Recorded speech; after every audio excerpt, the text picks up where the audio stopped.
fucking chaps. Da, da, da, da. And Slavs, like all their Adidas. Adidas or Adidas? Yeah, it's Adidas. Adidas. Well, Adidas. Abidos. I think Adidas is the Dutch German way of saying it. Yeah. Adidas. Adidas. Aber Train. auch het is Adidas. Das Adidas, ja. Super, super. What I find fascinating is that, Schnell. wasn't it that Puma was one of the Adidas brothers, or Yeah. Adidas brothers, that Yep. started the new company across the street? Yep. Yeah. I find that so fascinating. There's another word that Sally can learn how to speak British. Puma. What? Puma. Puma. Puma. Yeah. Puma. I already No, say it's Puma. Puma. I already say Puma. No, it's Puma. Puma. No. Yeah, it's Puma. No. Puma. No. Puma. It's Puma. Puma. It's Puma. Tuesday. No, because then you say poo. Actually, funny about poo. The only, Deutsch, es ist Puma. the only, Calm down.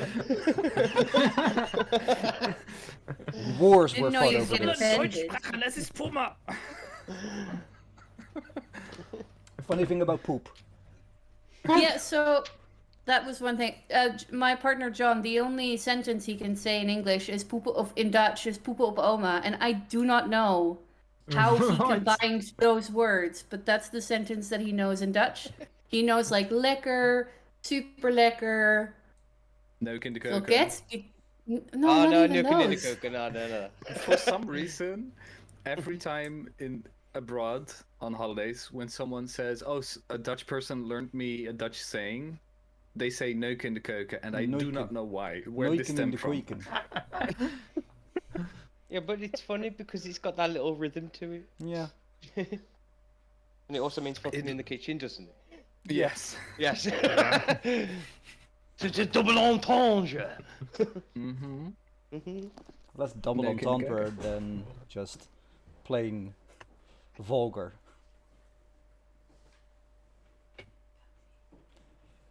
So, who brought a new character today? Me. Just you, Luke. Oh, okay, then fuck you all. Just you. All right.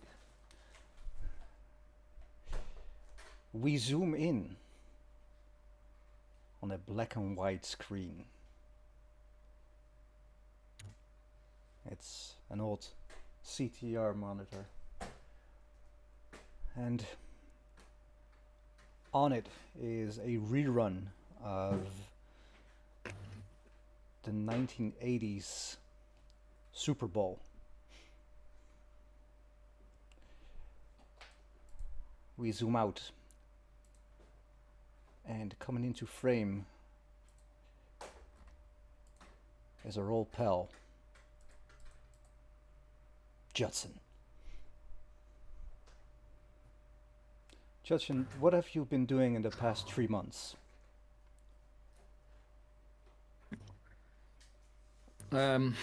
Well, Judson has been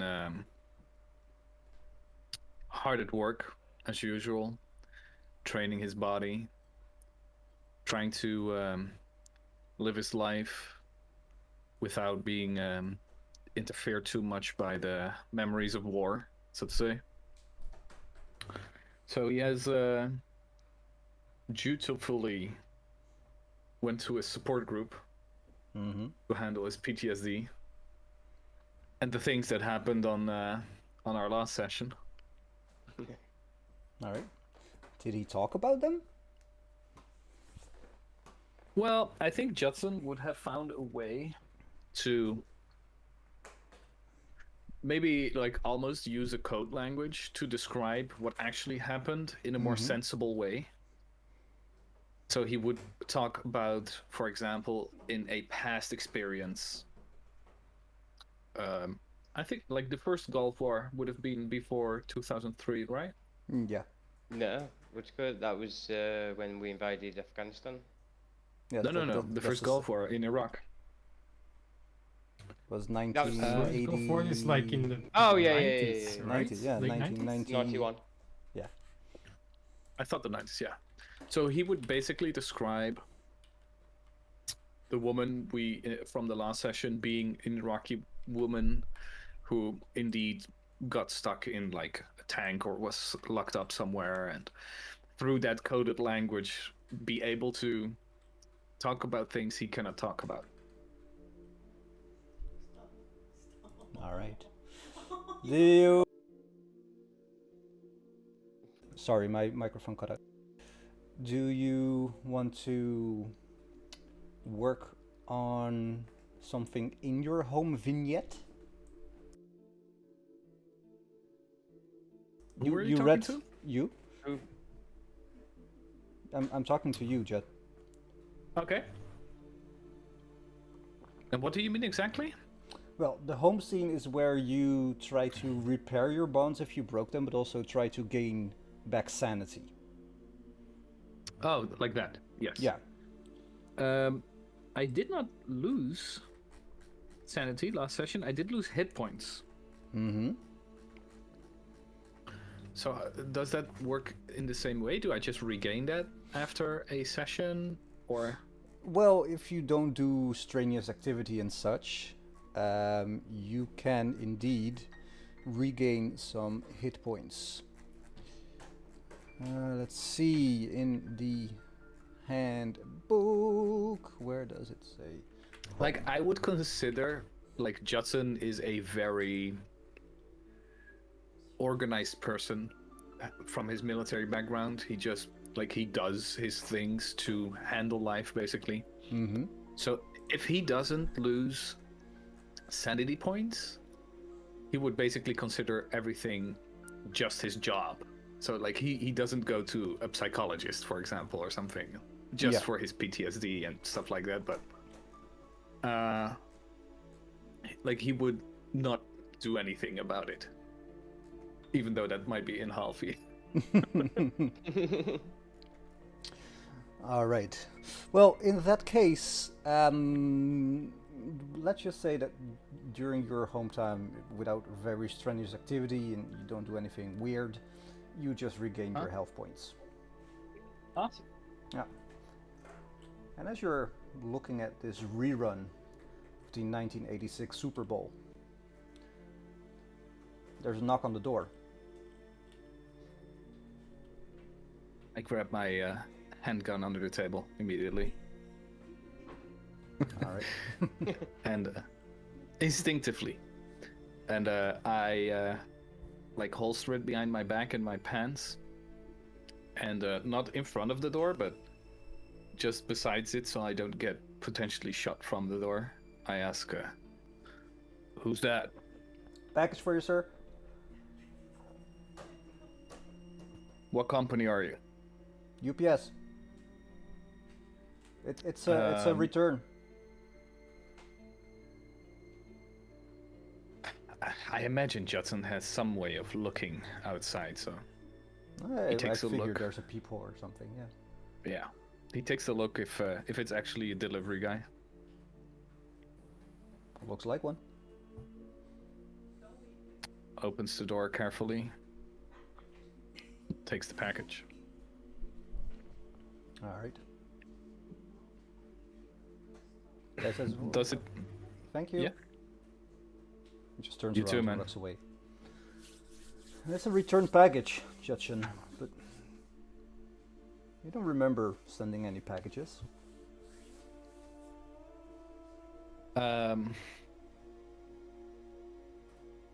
He puts it on the table and inspects it a little bit. Does it have like an address, a sending address?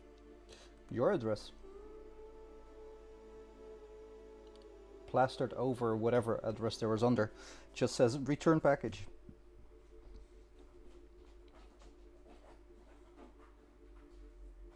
Well, assuming that would be the way that Delta Green sends shit over, he opens it. In it is a manila envelope with a green triangle on the front. Not a job, huh? He opens the envelope. A little note falls out. And it has a God phone damn it. number on it. Like, that's the whole... And that's all there's in there.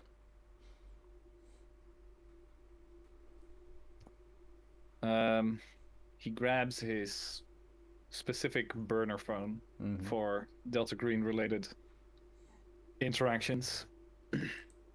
Calls it. Takes a while, and after about 2-3 rings, you hear, Dave's Auto Shop, how may I help you?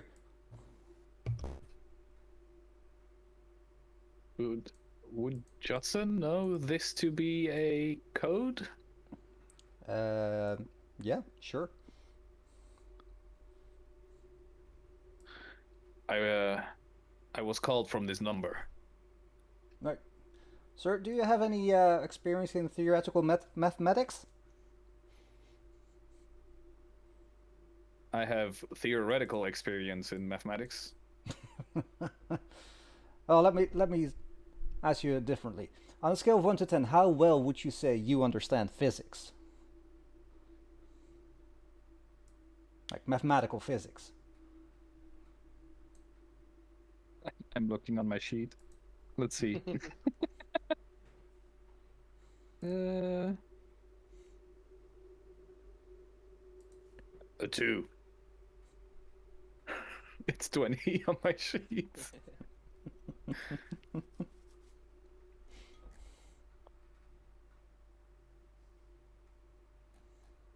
Right, sir, please. We need you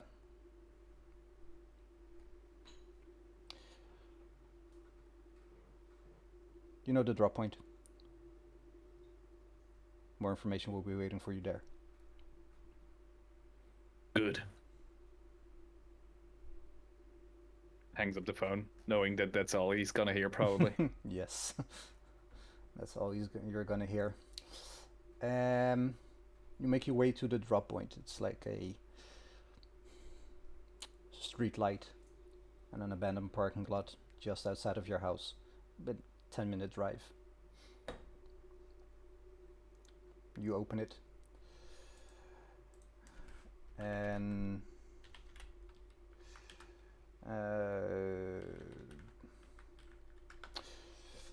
just has a ticket, plane ticket, from your closest airport to Newark, Liberty International Airport, leaving in about an hour. Good thing I have a bug-out bag in my car. I leave for the airport. All right. Divorced my wife, so there's no one to tell.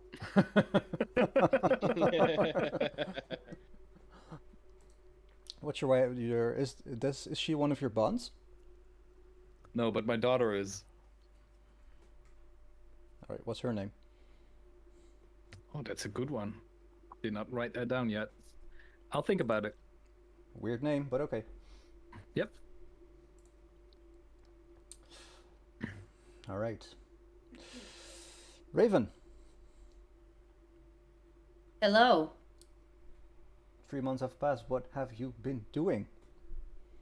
Well, I have been trying to finish up my PhD, and in the meantime, furiously trying to figure out what the fuck happened when we were doing our mission, because I know even though Delta Green just goes for, we need to destroy everything, there's something in a PhD student that can't just let that go.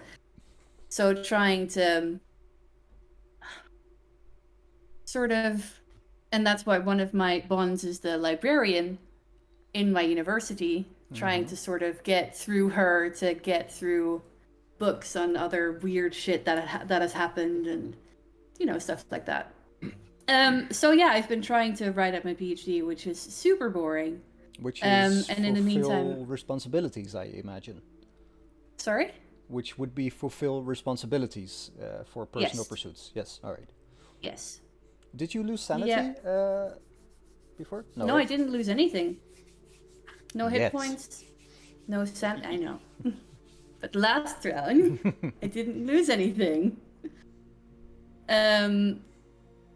Yeah, so I've been working at the university and doing some teaching, and also working in like my own sort of library, and trying to find as many books as possible about weird folklore that could explain any of the stuff that we've been seeing. All right. I imagine as you're working as a teacher at a university, between writing your PhD and teaching, and trying to get to the bottom of whatever happened at that darned reservoir. Mm-hmm.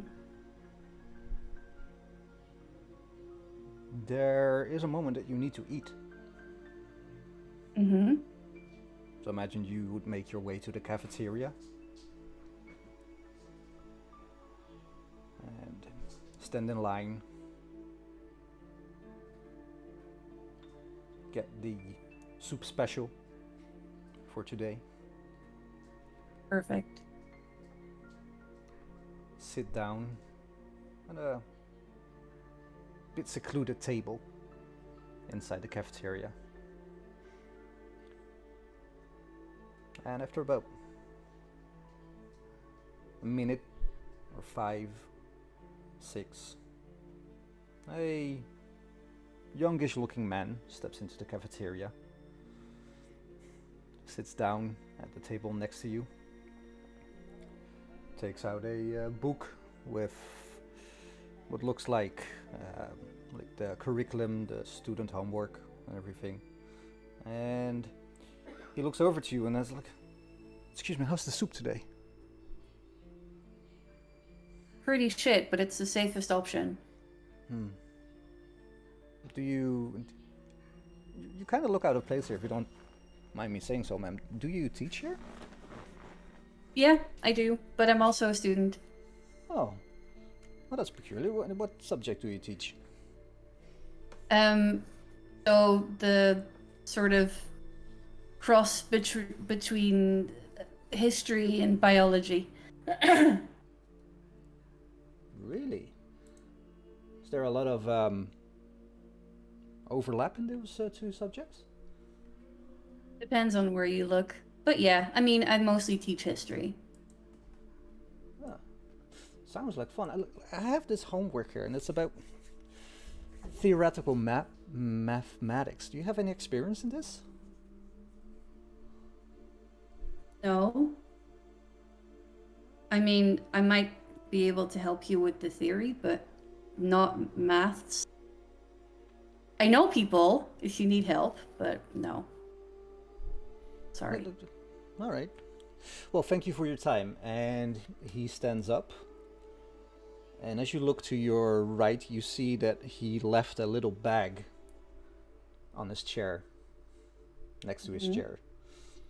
Stands up and walks away. Excuse me. You left your bag. Oh, ma'am, I think you're mistaken. That's your bag. And he turns and walks away. Okay. I grab the bag and put it on my lap and sort of try and not show everyone. And I open it and see what's in it. In it is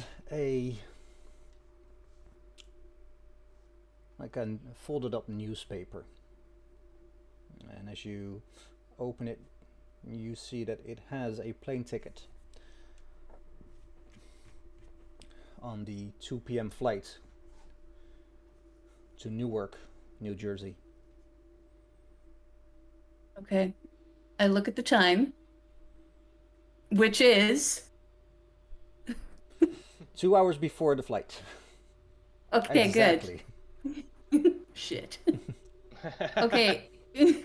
I have no idea what the nearest university is to Zumbrota, Minnesota, but I guess I'm there. So I run to my sort of the PhD office and grab some books and some stuff and tell my fellow PhD student Beth, who I have a bond with, and say, hey, I have to go. I'll tell you later. It has to do with my dad, who also is a bond with me, but I don't have to tell him anything because he's a bit senile. And he's wrapped up in his own research all the time. And then I set off. All right. The nearest airport is Minneapolis St. Paul Airport, International Airport. Okay. So I'll make my way to St. Paul International Airport. it's about an hour's drive.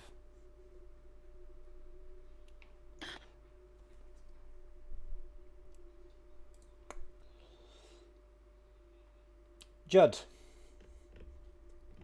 what's in your bug out bag? I think anything that needed for short-term travel, like 2-3 sets of clothing, some ammunition for his pistol,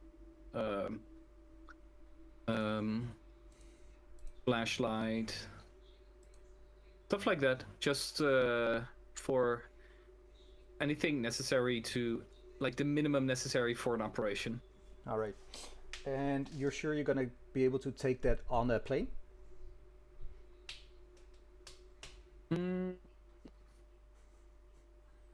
Well, considering it's going to be plane flight, we're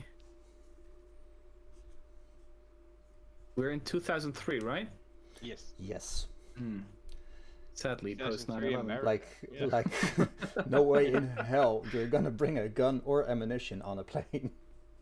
Well, the US would surprise you in some senses, but he will leave that in the car that he dropped at the airport, and but he will organize having a gun when he gets there, basically. All right. He sees that as a necessary element of any mission, so he would make sure he has protection. Or at least a way to get protection somewhere there. Yeah. All right. Javier, what have you been doing in the last 3 months? You did lose sanity. I did lose 2 sanity points, but I haven't gone to a psychologist or therapy. Instead, I've just been hitting the gym and the gun range a bit more often than I used to. Also in preparation for a deployment that I have coming up in about 2 or 3 weeks. All right, so you are like indulge in the things you find meaningful. Yeah. So that would be for you working out. Yeah, basically. Yeah. Just like training, making sure I'm sharp and fit and ready to go, basically. All right. How much sand did you lose? 2 points. All right, roll me a sanity check.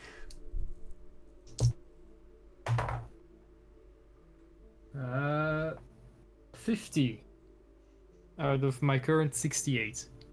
All right, so you add 1 sanity. Hey, Yay! 69 sanity. Nice. nice. Nice. Nice. Writing in my notes, we're children. Nice. Do you really need a note for that? Yes. You can keep writing that. Nice. So while hitting the gym, you go back to the locker and open your locker, and a little Like, I imagine you're one of those guys that works out meticulously even when there's nobody else in the gym late at night. Yeah. Yeah.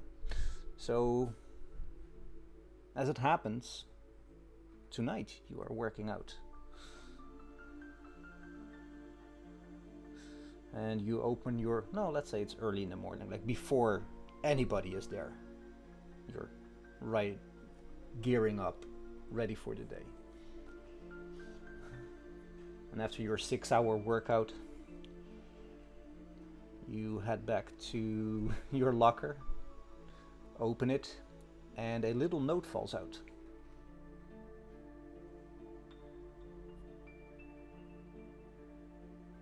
Is there like, is it just a folded piece of paper? Yeah, notes, just or is it in an envelope? No, like a folded piece of paper. I look around to make sure that no one's there. Well, it's buzzing now after a 6-hour workout, but nobody's really paying attention. Everybody's looking at the girl in the spandex. Fair. Okay, I will read the note. The note has 4 words. Second lamppost behind Jim.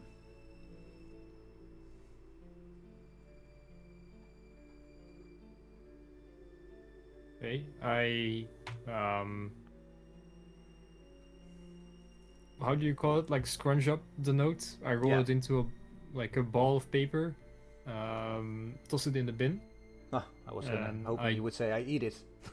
It's poisoned! No, I toss it in a bin somewhere. And I get dressed like normal. You know, I have like a protein shake after my shower, and then I exit the gym and I look for the second lamppost behind the gym. All right, and as you're checking it, again looking if nobody's near you, you see that like the part that you can open, and the bottom of it, it's like a jar. You pry it open, and it has a little manila folder. Again, with a plane ticket.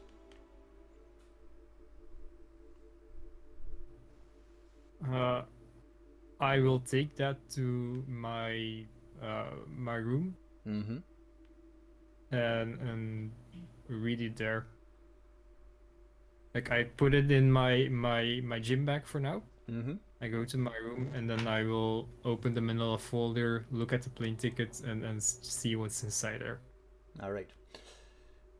It's just a regular plane ticket from well, what's the nearest airport to Lafayette? Well, the nearest airport to Lafayette, Illinois, to Newark, New Jersey, leaving in an hour.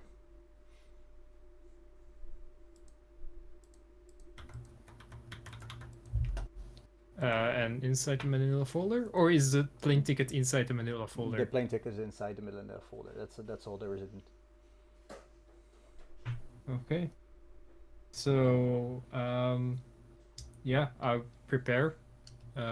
Like, I take my gym bag. I make sure to pack some clothes, some like an MRE or two, flashlight. I'm also gonna try to take a pistol, assuming that there are some exceptions for military personnel. Or I will no. or really? Can military personnel Or can I? I don't think Could they I can, no. arrange for like a flight on a military plane to a another Oh yeah, they do that. Like U.S. Navy base near New York, and then like take a taxi from there. Yeah, you could. Yeah, sure. And then I will, I'll take my pistol, a couple of magazines, and just like some basic gear.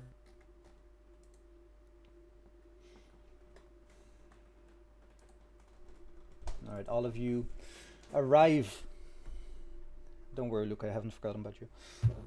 All of you arrive at Newark Airport individually.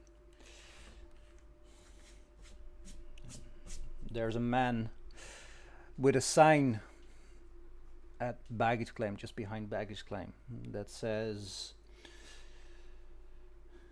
Jersey New Gigi.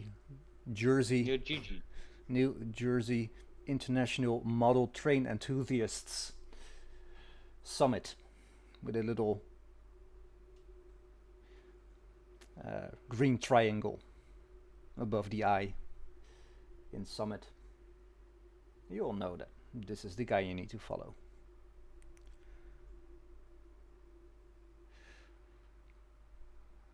Judd, you arrive first, followed by Raven, then Xavier. All of you are in turn moved or escorted to a car where you see a woman, early 30s, business suit, little attaché next to her feet, sitting in like it's sorta like a limousine, but maybe not so flashy. And like, there's two sets of couches facing each other, and she's with her back towards the driver, with a little attaché next to her. And across from her sits a man. He just screams FBI in every way.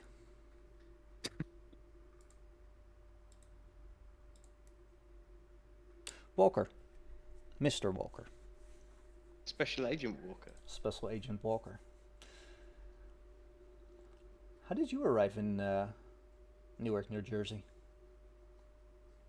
Well, while on a routine investigation, me and my partner came across some dead man in an apartment block in the middle of New York. So we decided to investigate, go inside, and on him was a napkin that literally just said stapler. At that point, it reminded me of Desert Storm, where I heard a transmission come through in my times at Signal while I was in signalling. It also said stapler, green, delta. So this become a bit of my obsession, trying to figure out where this transmission come from, where this napkin that was halfway across the world said the same words. It was at this point, while alone in my one-bedroom apartment, it was really dingy, really nasty.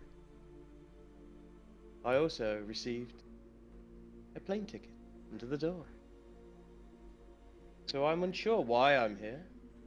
All I know is it's got something to do with them two transmissions. Is that good enough for you? Sure. Sure. If you'd like a look of what Mr. Walker is. Sure. Yeah, what's it called? I love the dingy, dirty apartment bit. The dingy, Yes. dirty apartment where he's just sitting at a table cleaning his gun. Oh, he screams FBI for sure. Yeah. Oh, damn. He is posted in the Delta Green channel. He just Remember screams the Fuck square me. jaw? Jesus With Christ. his aviators on. Mm-hmm.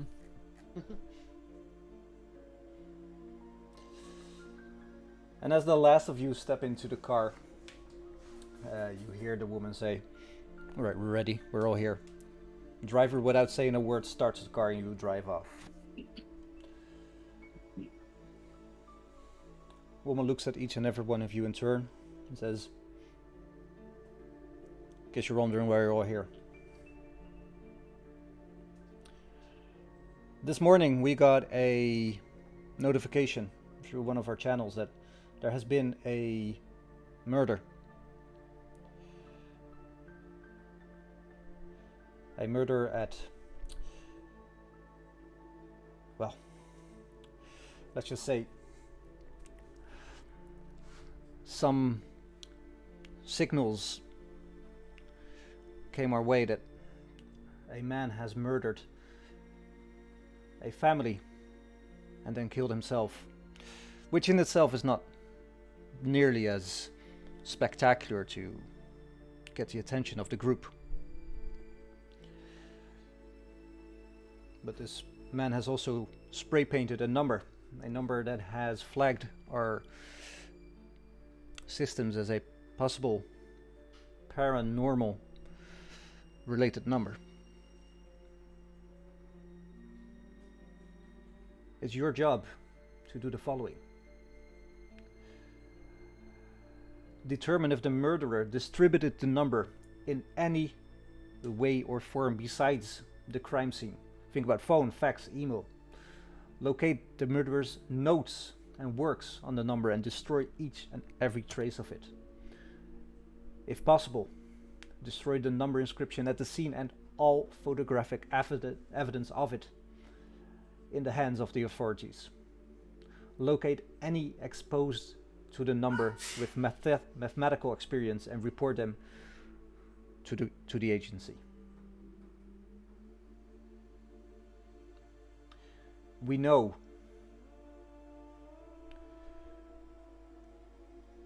that this number is very, very dangerous. If anybody who has any mathematical or theoretical mathematics or understands mathematical physics, they are in grave danger the moment they read this number. So make sure that whatever happens, nobody reads the number. She reaches to her attaché and takes out 3 manila envelopes and gives one to Raven, one to Xavier, and one to Judd. What do they give? I did not pick up on that. A manila envelope. Oh, okay. One to Javier, one to Raven, and one to Judd. As you open it, or open them, you see the envelope is filled with disturbingly detailed dossiers of new identities. It's as real as it can be on paper at first glance, that even down to dental records, IRS returns for the last 2 years and credit card receipts. It also has a FBI ID and details and cash on what firearm to purchase if necessary and an appropriate duty weapon.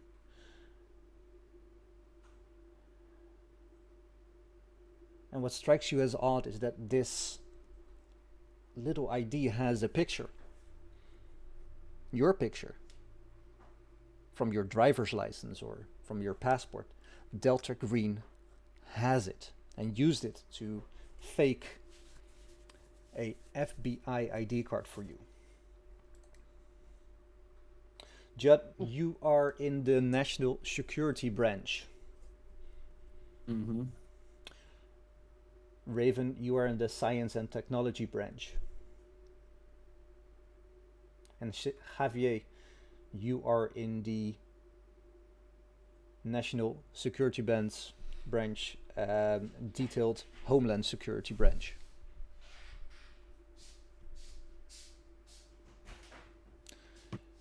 Because of the killer moving across state lines, FBI has jurisdiction.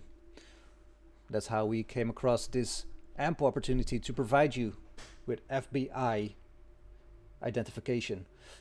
just be sure, do not make the mistake of having anybody scrutinize over these papers. They will not stand up to prolonged investigation.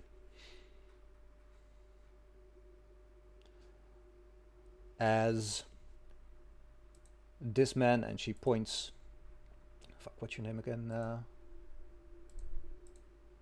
Who, me? Yeah, Special Kane. Agent Walker.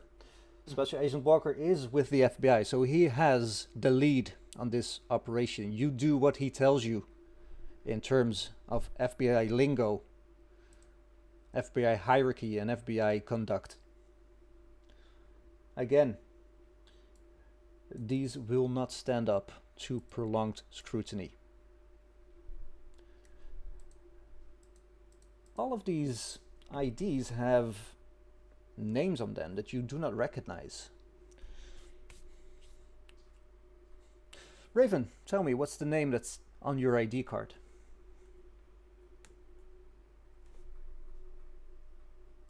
Sorry, I was muted.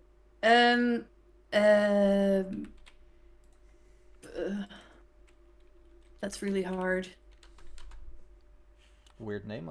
Sandra Morgan. Sandra Morgan. All right, Javier.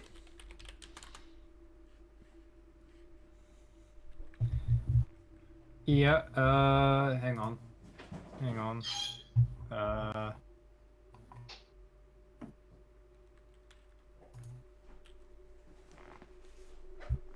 Samuel Kummel. Samuel Kummel, okay.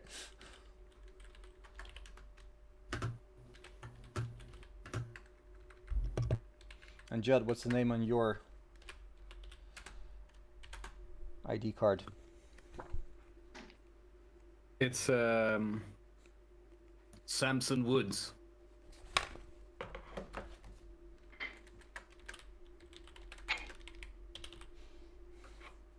Right, Kane, seeing as you were here in official capacity, you do not get a alias.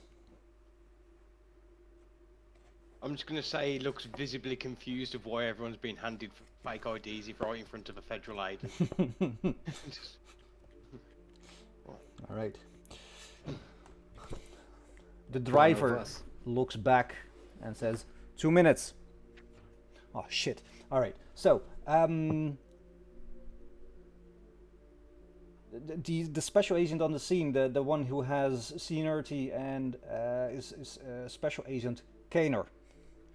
Canor is a good man, but he is not part of our group. Be careful what you tell him. He has a sideman, Special Agent Gant. Gant is an up-and-comer. He looks promising. Be careful what you tell him. He will try to suck up to Agent Canor, or at least it's possible that he does. If at any moment you are stuck, if at any moment you are made, or at any moment you need extra help, we have a friendly on the inside. He is not part of our group, but has been sympathetic to the cause on multiple occasions. Trooper Thomas Blannett of the New Jersey State Police. Contact him if needed. All right. And the car turns into a little street.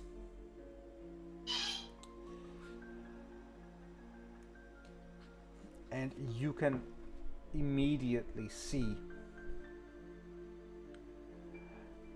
as the car pulls up to a parking place, that there are news crews everywhere. CNN is there, NBC is there, Fox News is there.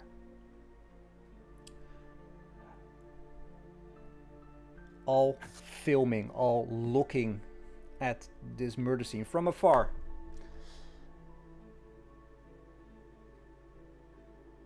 And you can see that there is a police cordon around what looks like a crime scene.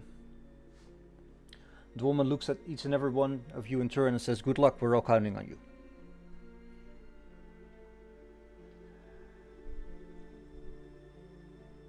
You all step out? Indeed.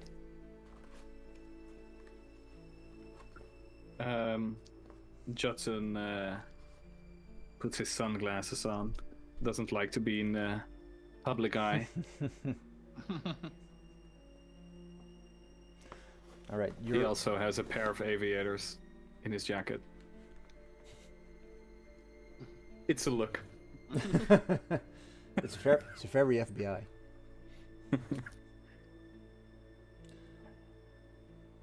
All right. You are now in Alliance, New Jersey. You move up What's to the town again? Alliance, New Jersey. As in military alliance? As in, the town is called Alliance. Yeah, but how do you write it? Yeah, just Trying to get it on Google Maps. Alliance, New Jersey. Yeah, okay, so you write it like a military alliance. Yeah. Alliance, New Jersey. Oh, right under Philly.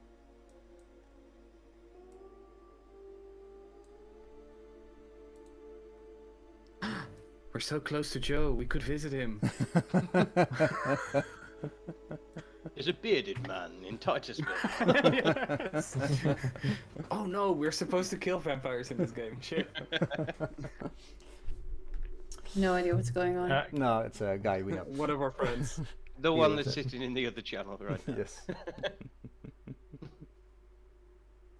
I didn't catch the name of the newbie special agent. What was him? What was his name? Kane There was Special Agent Gamer or something? looked Who? at you. Me? Yeah. Me? Special Agent Walker. Kane Walker. They call me Jester. Oh, okay. But who's the Wait, one no. sucking up to you? Yes. No. There is a man who has on the crime scene. Special Agent Canor is That's- the man who is on the crime scene doing the investigation. He's not in this car. He is the Yeah. yeah. And then He's the there was lead another guy investigator. who was sucking up to him. Yeah, Agent Gant. William Gant. Agent Gant.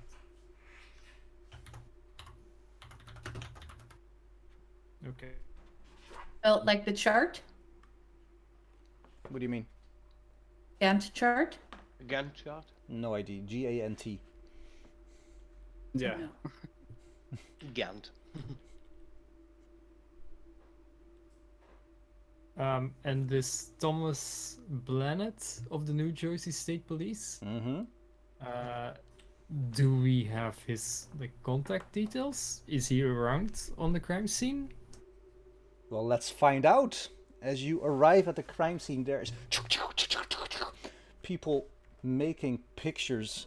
The cameras are rolling. You see a few news reporters. Some of you you recognize as the faces of NBC or Fox News. And a woman stops you and says, "This is crime scene. You cannot be here." I'm gonna flick my special agent badge. FBI, ma'am. And she looks at it and says, "All right." She holds open the the cordon, and you move under it, and you are greeted by a tall African American man dressed in black clothing. And he looks at you and says, "I'm Special Agent Canor. Can I help you?" Special Agent Canor, where do you got from? Nothing if you don't identify yourself right now, man. Special Agent Walker. Same team, man. Oh yeah, they told me they were gonna send a team out. Is Dr. Comox with you?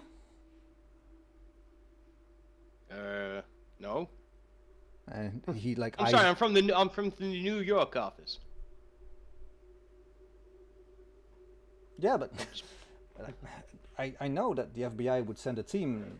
They told me that Dr. Comox was being sent. She's a crypto analyst, like a math geek, as you say. And he kind of looks like Raven. She's the only woman in the party. Ah, so that's what your name is. I didn't quite catch you. What was the name again? No, she looks at Sandra as she's the only woman in the party, and like why is she just the FBI to send 2 teams to do 1 team job, right?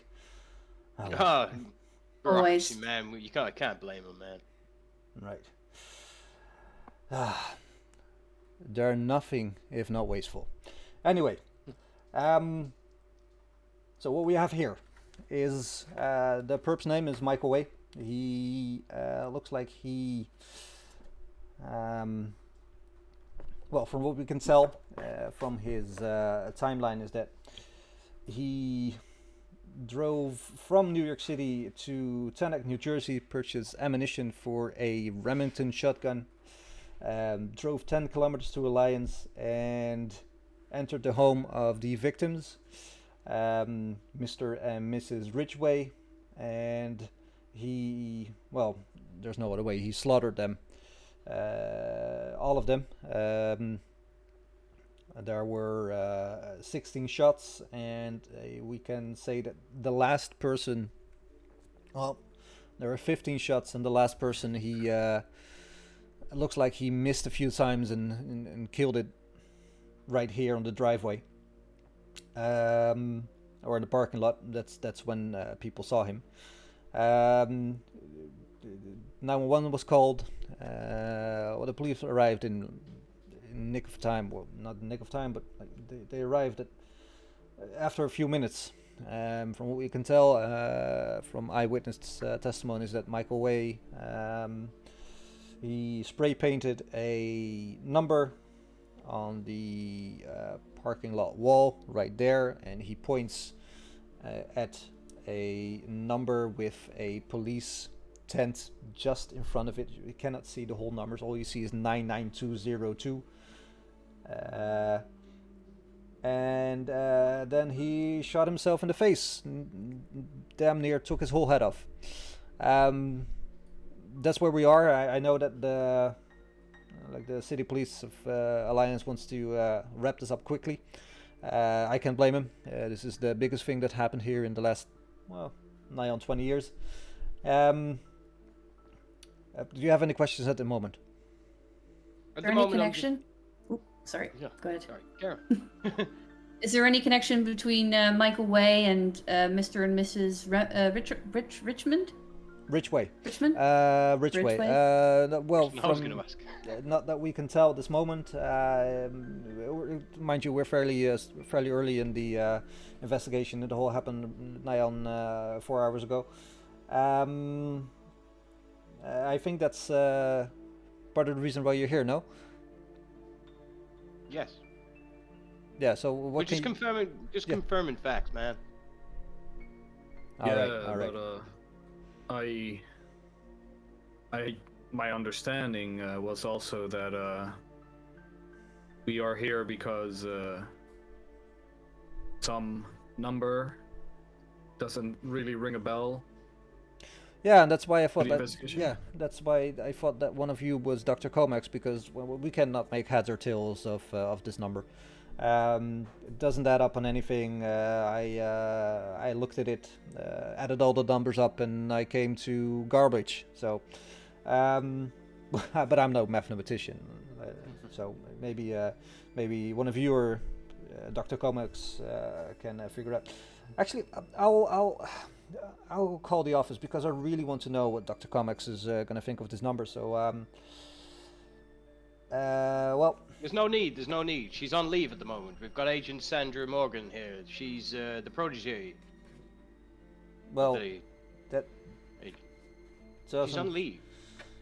really make sense. I just talked to her superiors like 2 hours ago, and they said they would send her over.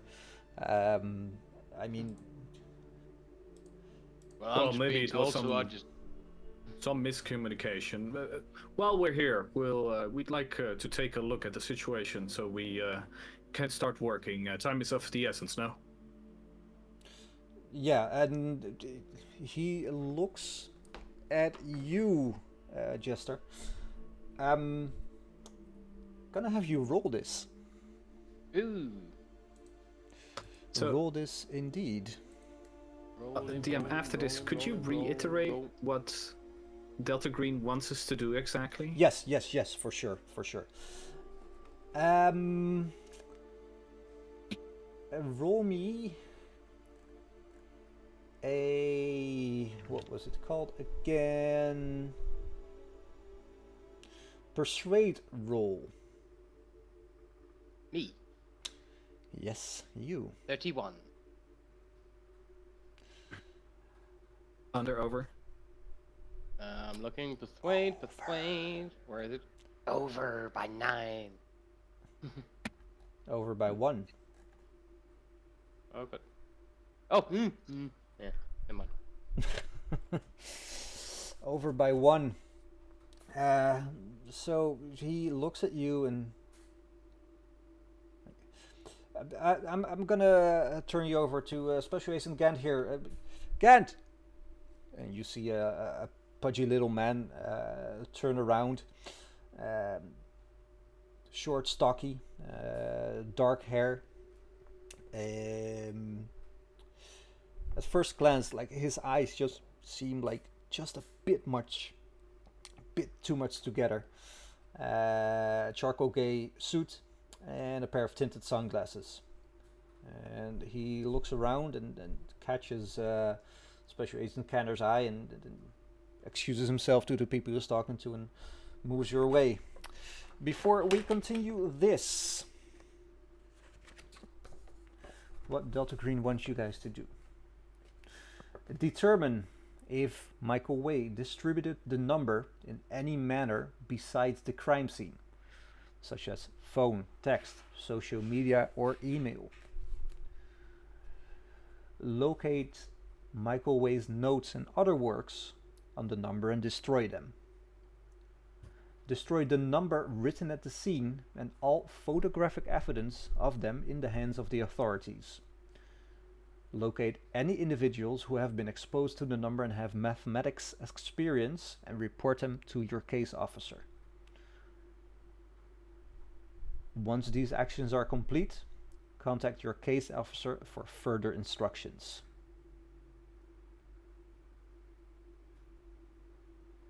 So basically erase this number from human memory.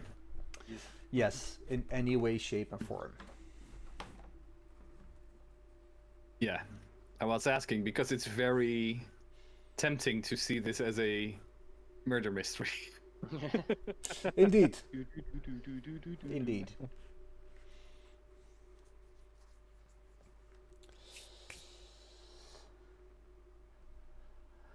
I forgot to say, Jesser, you have a. You don't hear?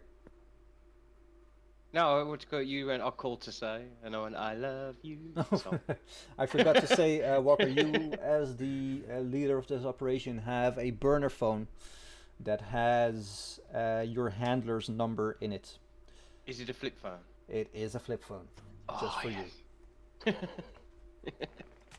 I miss flip phones.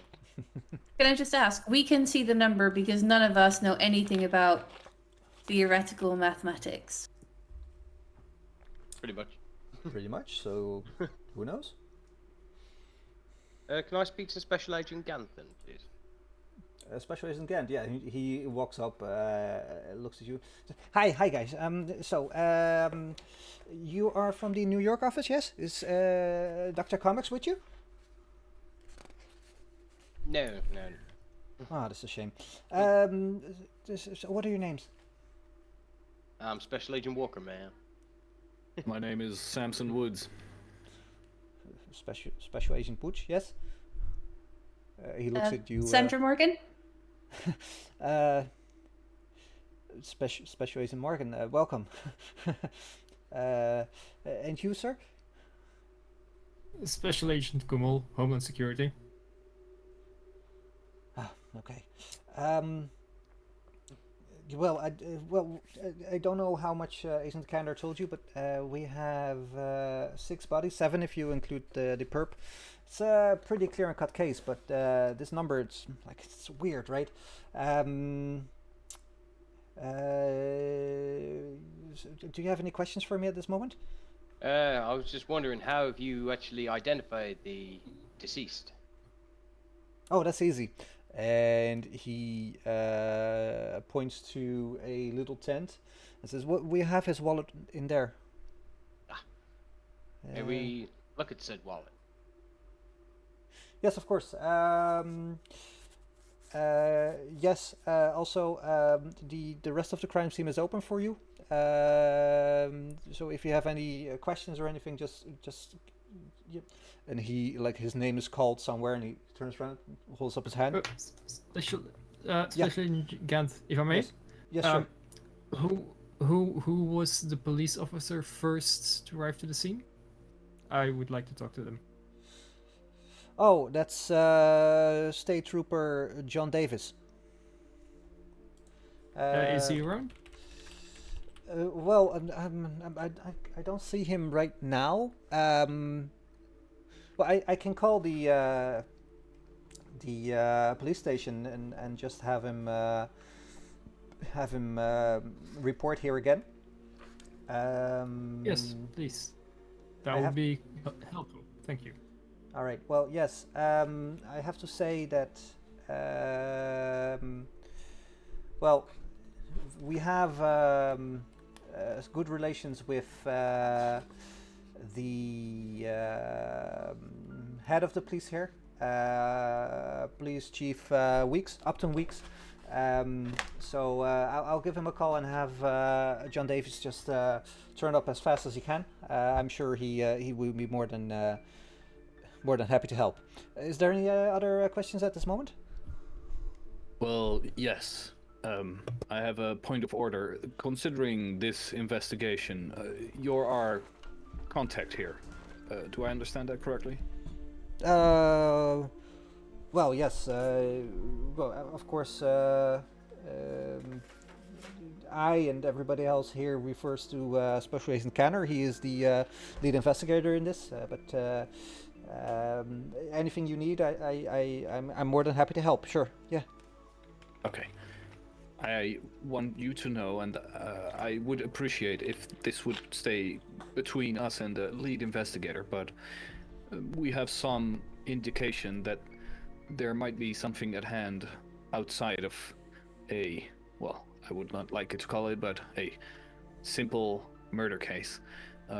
There might be something related to national security here, so it might seem as if we are investigating things that seem outside of the normal investigation, but I want you to know that we're doing that.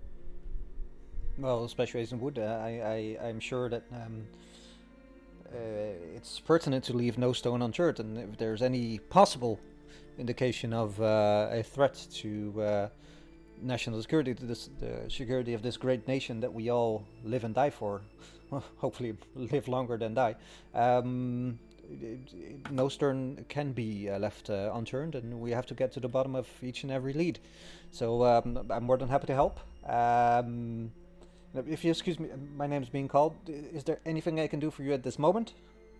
Can you just one tell more us? question, sir. Oh, sorry. Oh. Well, I simply want to know, where can we find this number that was talked about? Oh, it's do you see the black and white tent? And he points to like a large tent over one of the bodies. You can see like a leg sticking out of, well, into frame of the door, like the tent opening, and a coroner standing over the body, and look, it's right behind there. You could maybe just see a few numbers now if you really squint. It's yes. Yeah, you can see the 9 there, and then so it's right there. One more thing. Sorry, Special Agent Gap. Special Agent Morgan. Yeah. So you know the number. We can see a couple of digits. Is it possible to either move the tent or extend the tent to make sure that those digits can't be seen? Because that might be a code connected to the, matter of national security. So if it's possible, if we could move the tent and make the tent a bit bigger, so that number or part of the number can't be displayed in, for example, television or broadcasting. I think that's very important. I'm sure that's possible. We can. I'll ask one of the medical personnel here if they have a tent, or let me see.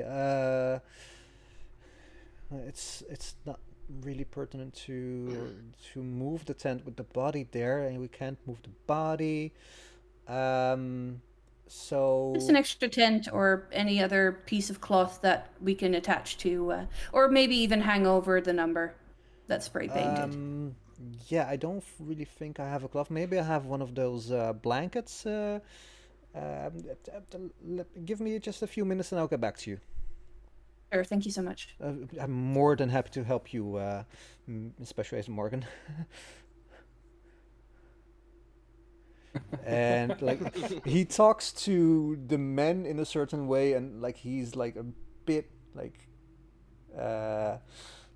flirty is not the right words, but he is excited awkwardly excited to talk to a woman. Indeed, I'll definitely use that to my advantage. Right on. Is he like Boyle from Brooklyn Nine-Nine? No. Aww. I have Boyle. Don't we all? Are we alone? Are we alone now then? Well, there's people walking all around the area. It's a busy place with the police there and the medical investigators. I'm going to walk off slightly into the tent. Is there anyone in the tent? There is a medical investigator looking over the body. I'm going to walk back out of the tent, trying to find a quiet spot.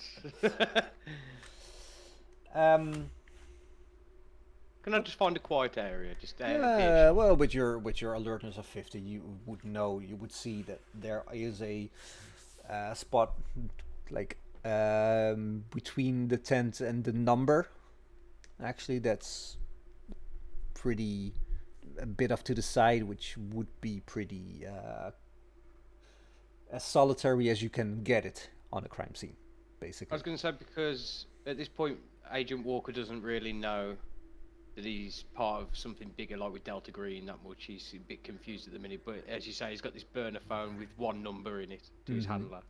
So he's just going to phone his handler. Ring, ring. Hey, what's up? Hey, so, guessing this isn't just some normal, agency job. Special Agent Walker, this is need to know, but you are part of something larger, and you have your orders. That's all I need to know, but I've got a question of you. I've got a request, because we have a problem here. Yes. There's another team of FBI agents on here, and we need to get rid of them fast. Is there any chance you can fake a call from the deputy director to get them unassigned from this case and give us the investigation?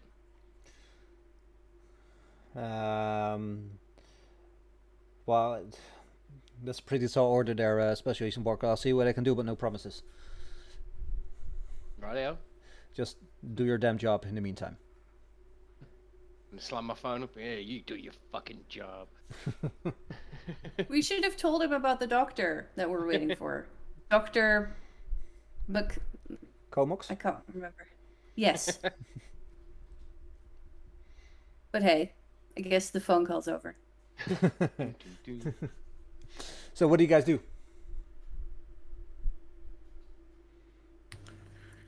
I guess we walk over to the number. That's what we're here for. And that's what you're here for, indeed. It screams occult, so I'm interested. You walk towards the number, and from before you could only see the beginning of the number. You only saw the 9920.2. As you're rounding the tens, you can see that it's a pretty large number. 9920.22998921.333.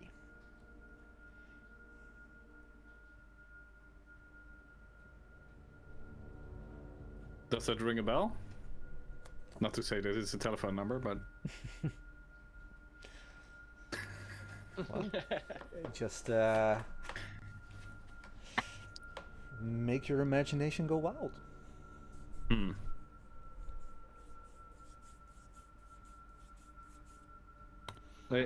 In what way is it written? Is it like used? Is it paint or chalk or? No, spray paint.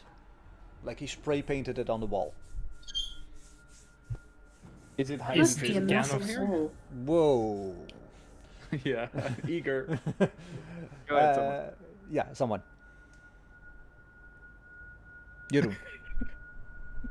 Is the can of spray paint still there? Uh, Is it in the tent? Roll me a luck roll, actually. That would make sense. 62. My luck It's 50. is 50, it's always 50. Luck is always 50. Okay. It's not there that you can see. You could theoretically think that it's in the evidence tent that Special Agent Gant pointed at in regards to the wallet. But it's not in the near vicinity at the moment, no. Raven. Has anyone tried looking it up on a map yet? See if it's like latitude, like a location on a map. Nobody has yet, no. I would like to try. I don't know if someone has a map. I don't. I guess one of the state troopers must have a map.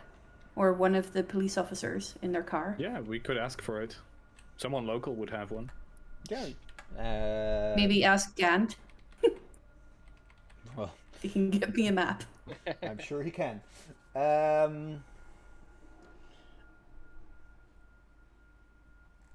Yeah, so you ask Agent Gant for a map when you next see him? Mm-hmm. Probably. Alright, is there anything anybody wants to do in the meantime? I'd like to look at the body.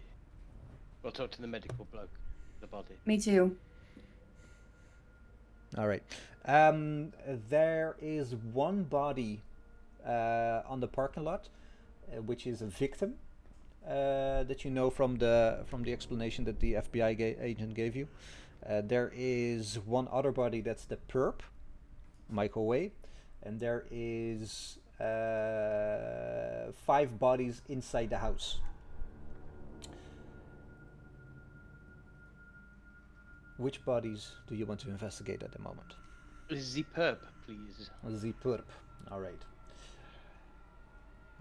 Just so you know, Judson will walk away looking for something like a hardware store or something to find some paint. So it will take some time, and he'll be back later. But just to give him like some time in the meantime. All right. Yeah. Sure. Sure. So you walk off the crime scene. Yeah.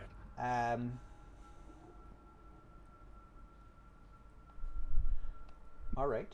Let me roll something real quick.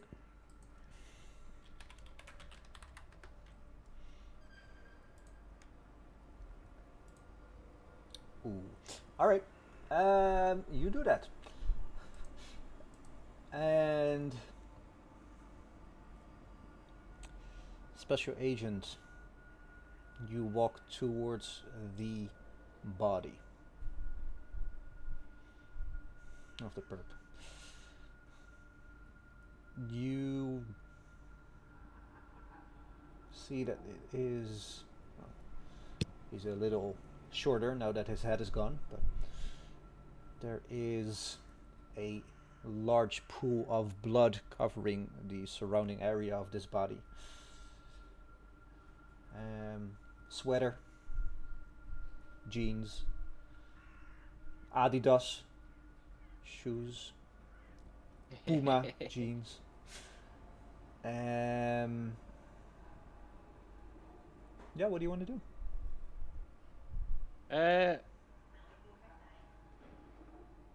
Can I search the body for personal effects? I'm going to assume they've already taken them though, so can I talk to the medical officer if he... or the coroner that's there, if any personal effects or any evidence has been taken off him? Yeah, any pictures sure. Taken? Sure. So you check the body in the immediate vicinity and talk to the medical practitioner, the medical officer there, about the personal belongings, and he says like, yeah, we took everything from him that we could find without disturbing the crime scene too much, and everything is in the evidence tent. Basically wasn't much. We found the alleged murder weapon and and all he really had was his wallet, and that was basically it.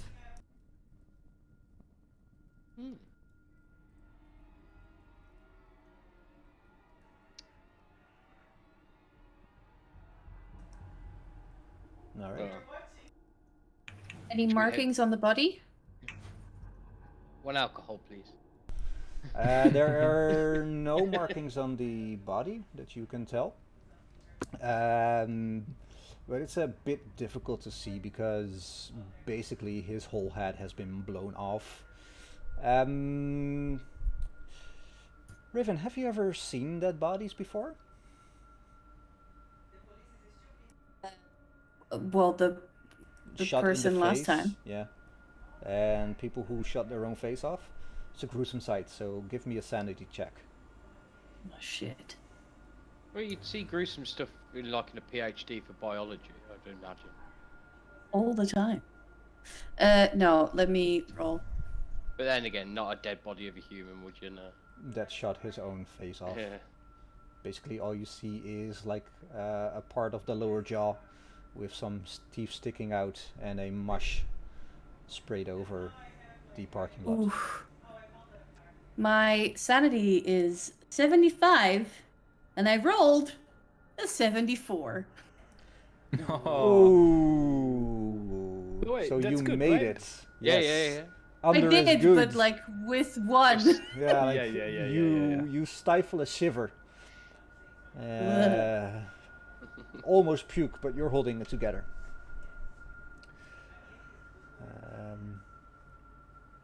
But Yeah, yeah. didn't remember that Raven probably didn't grow up watching Rotten.com. Yeah. Odd. She's not like the rest of us, indeed. Javier, you are being awfully quiet. What are you doing?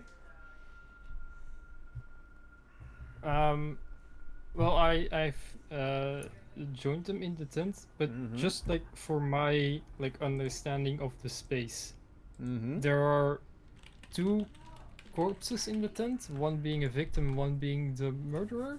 No, there is one corpse in the tent, in this tent, which is the victim, the murderer, alleged murderer, but Yeah. with all suspicion. And a few feet over in another little tent is the one of the victims, the one that was shot on the parking lot. And this is the tent which has part of the number in it. Well, the tent is the number is spray painted on a wall behind this tent. It's not like the tent is against the wall. No.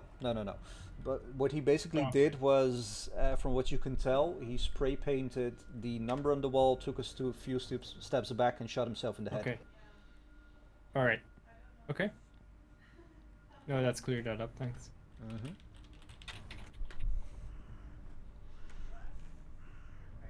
All right. Does anybody want to do anything else outside at this moment? Can I just touch the number to see if the paint's still wet? Yeah, and it's dry. So we... I want to go talk to Special Agent Gant again. Well, lo and behold, he comes running up with a blanket, rescue blanket, and hands it to Special Agent Morgan. Here we go, ma'am. Special Agent Morgan. I requisitioned a blanket of sorts for you. Here you go. Thanks. Could you also get me a map? I just want to check something. A map of, well, the world, if possible. A world map. World map, yeah. And he like looks at his clock, his watch, and like, I'm not sure where I can get this at this exact moment. But I promise I'll do my utmost best for you. Thank you so much. Special Agent Morgan. Thanks. Appreciated. You're very welcome. And he he like turns, and you say and he turns back. Yes, Special Agent Kumar. Yes, Special Agent Gant. Has anyone tried to contact the family of the perpetrator? No, not that I can tell. I know that we have, obviously the state troopers have informed that there has been a death of Mr. Michael Way. I'm sure they have not went into details on what happened, but that's not for me to say at this moment. That would be something that the state police office would be more equipped to answer for you. But I hope that they did not spoil everything here, because it's a hell of a thing to hear that your son did this. And he just gestures vaguely at the area. Yes, well, I'm mostly interested in confirming if the family is aware of his disappearance. Maybe all we know is we have an ID card with a wallet, but could be it could be a stolen ID, and it with the face in the state as it is, there's no way of confirming who it is. Maybe we're looking at a completely different person. If someone's trying to contact the family, maybe the family has recently been in touch with Mr. Michael Way. And we have a case of mistaken identity. That's my purpose of asking here. But I will ask. Yeah. I will ask Officer Blaine when he gets here. Yes. Well, from what I know is that the eyewitnesses gave the description of the man that looked like his ID card picture, but like I said, leave no stone unturned. Am I right? Even in this case. Oh, indeed. I wasn't aware of the eyewitness testimony. Thank you for that extra information. You're very welcome. Map. Yes. Special Agent Morgan, I'll be back as soon as possible. Thanks. And he hobbles off.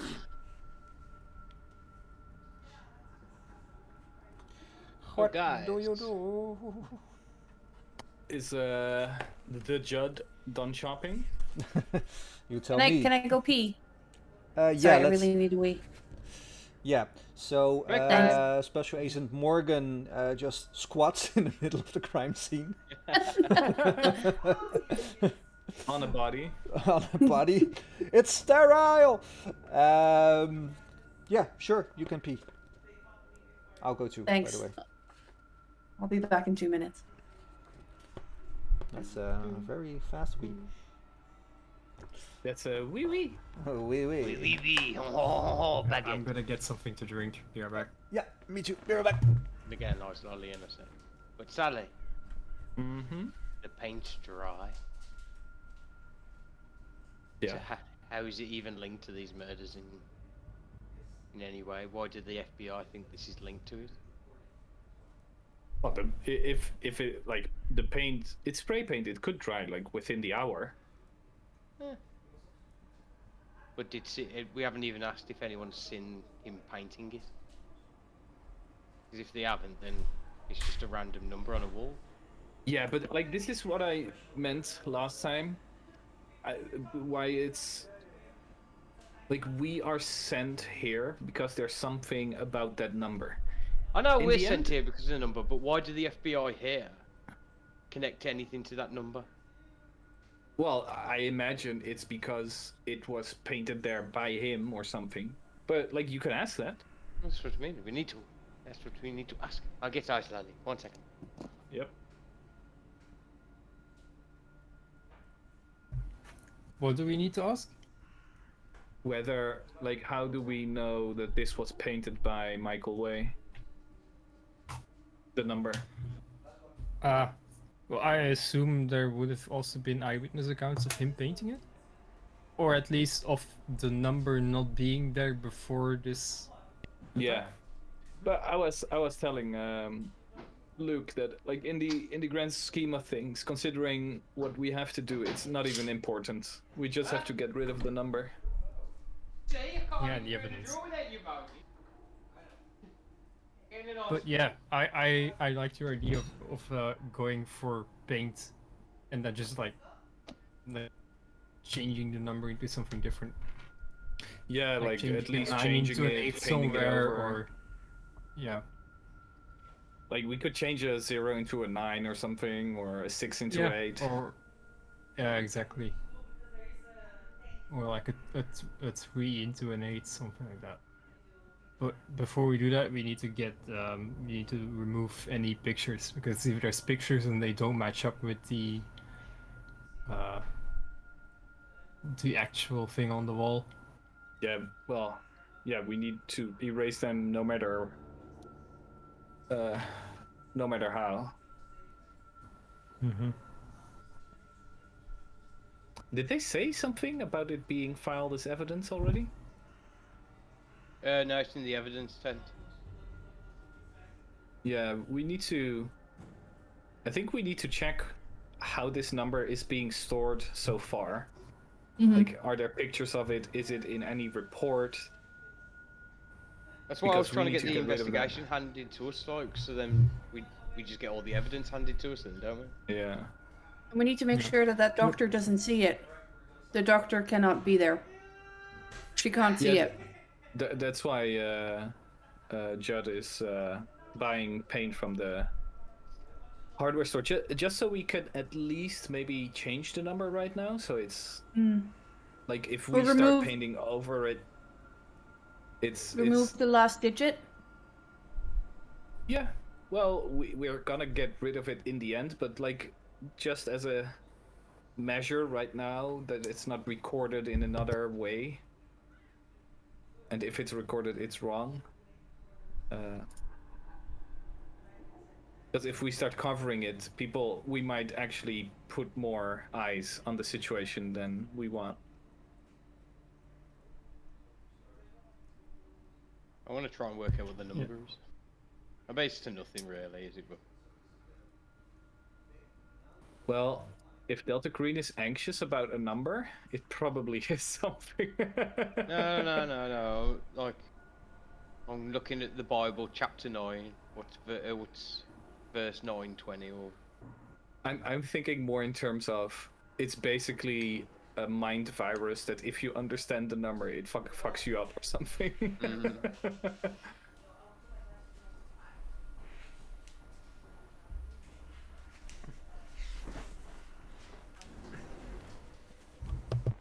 Alrighty.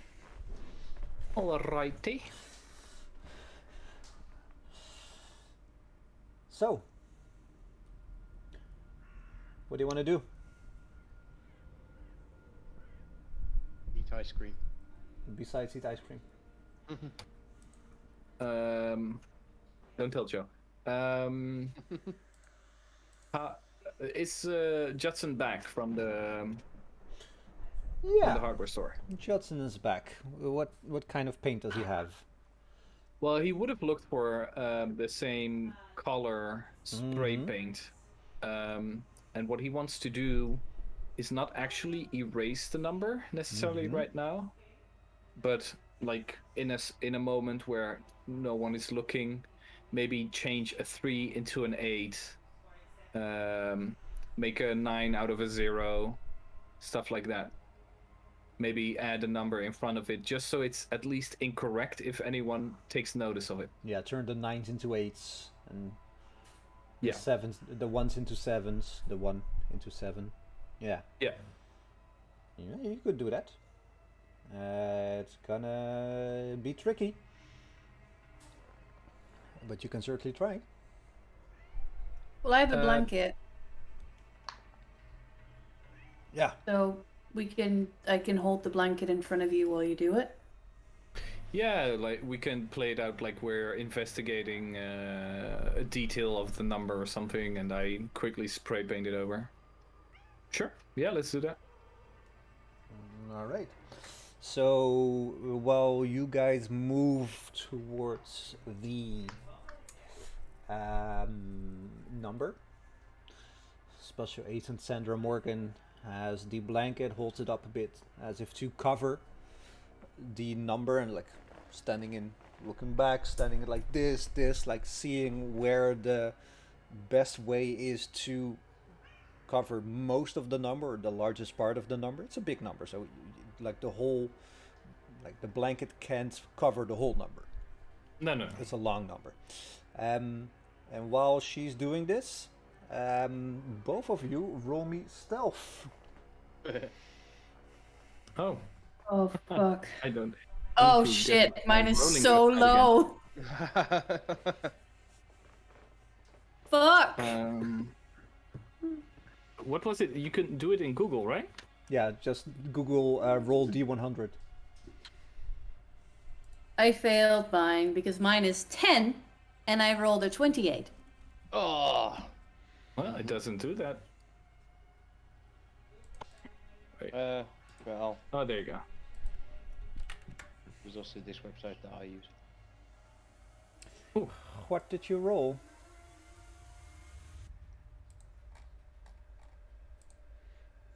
There you go. 37, and the question is stealth, right?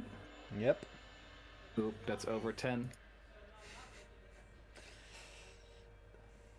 So you're doing this, and right away you hear a familiar voice, the voice of Special Agent Canor, yell out, "What the hell are you doing?"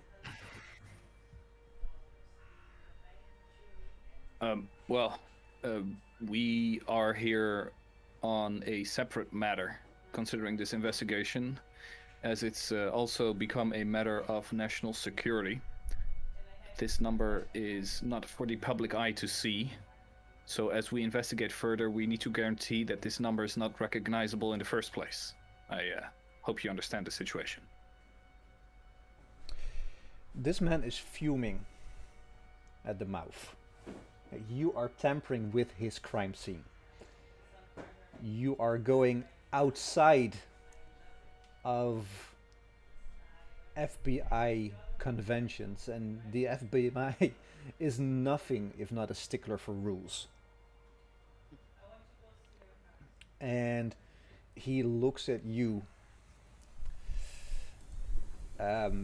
Special Agent Woods, and says, Special Agent Woods, who is your supervisor?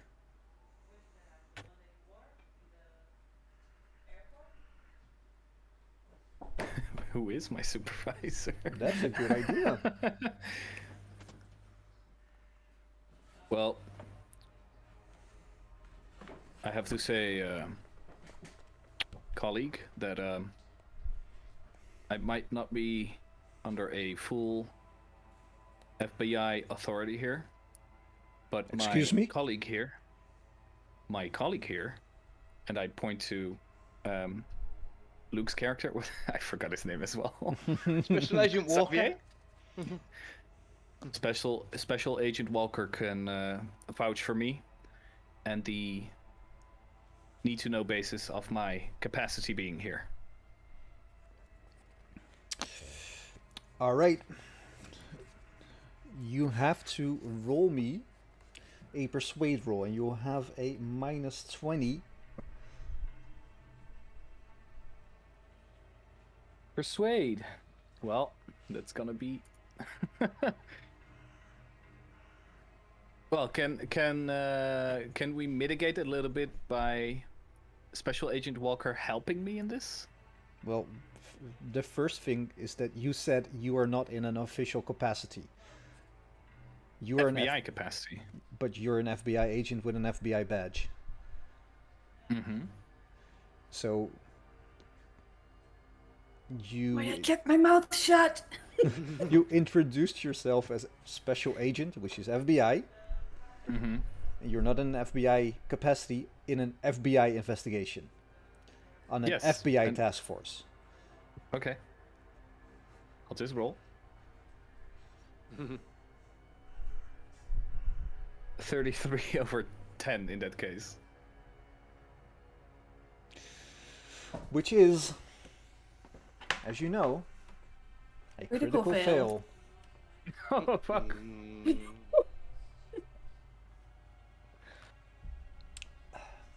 This man looks at you, Special Agent Woods, and looks at each and every one of you in turn.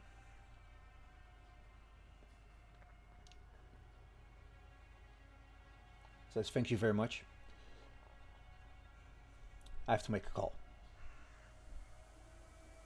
And walks away. Shit. And now, what do you do?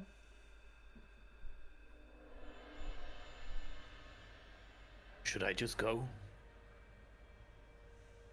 Well, was I standing next to him when this all went down? Yes. Well, I was pointing to you Well, as being I'm the gonna run person to after vouch for me. Canor then. Canor. Who? Come here, come. Special Agent Canor.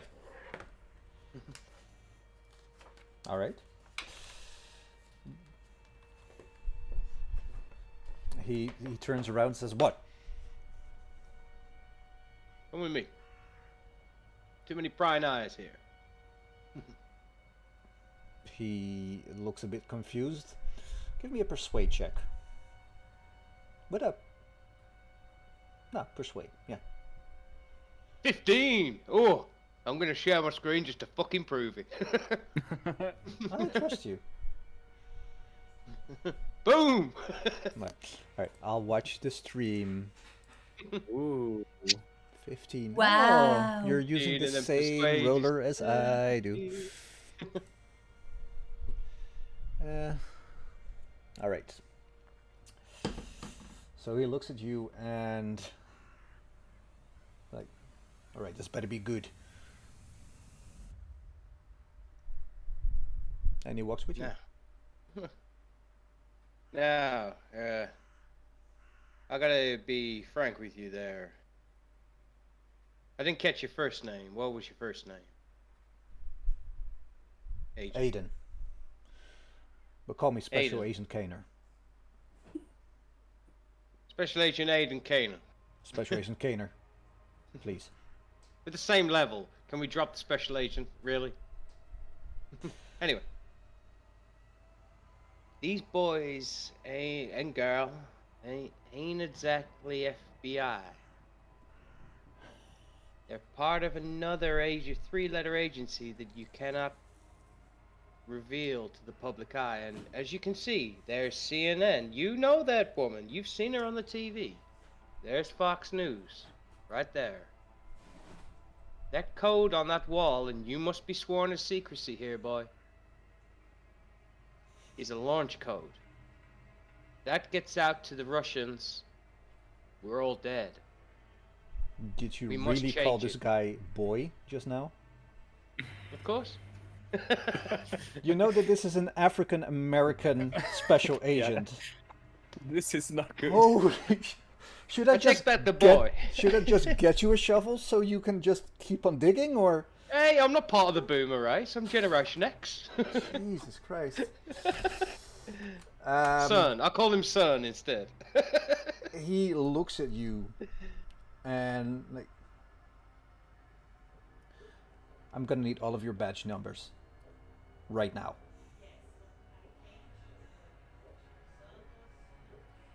You only need my badge number. I'm gonna boy. need all of your badge numbers right fucking now. I'm gonna go up to Mr. Special Agent Canor. Mm-hmm. Special Agent Canor. Can we do this inside, away from the cameras at least? What Mr. Walker is saying, he's in part correct, part a bit missing the entire point, but he is correct that this matter, or this number, is a matter of national security. It cannot be seen by the public, especially not by the news cameras there outside, and we don't want to be drawing any attention or extra attention to this. And FBI agents amongst themselves arguing is only gonna be drawing extra eyes on this. I would appreciate if we can do this at least inside the house, away from the cameras and the Alright. microphones. With your alertness, you can already see that there are some cameras like pointing at you during this conversation. What's your persuade? 20. Roll it.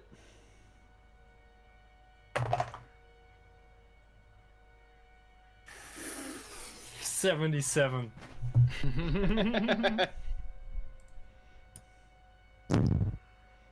Special Agent Kumwal. Kumwal. Special Agent Kumwal. Kumwal. Special Agent Kumwal. Could I have your badge for just a second? I head inside. You just walk away from him? Yeah. I say yes. You can have it inside, and I walk inside.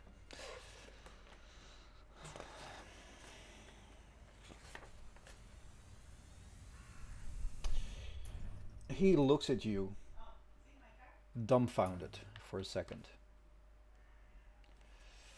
Calls over Special Agent Grant. He leans into Grant. Grant looks behind it, like at the group of you. I'm guessing you're all walking inside the house? Yes. Yeah. Yeah?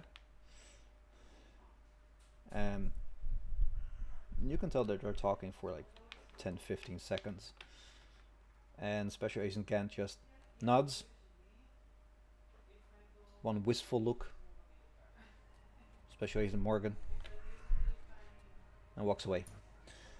And Special Agent Canor follows you inside the house. The scene inside the house is absolutely horrendous. The smell is like nothing you ever smelled before. It's 5 dead bodies. The military personnel know the smell all too well. Ex-military does as well. But Raven, this is pretty horrendous. Roll me another sanity check. Uh,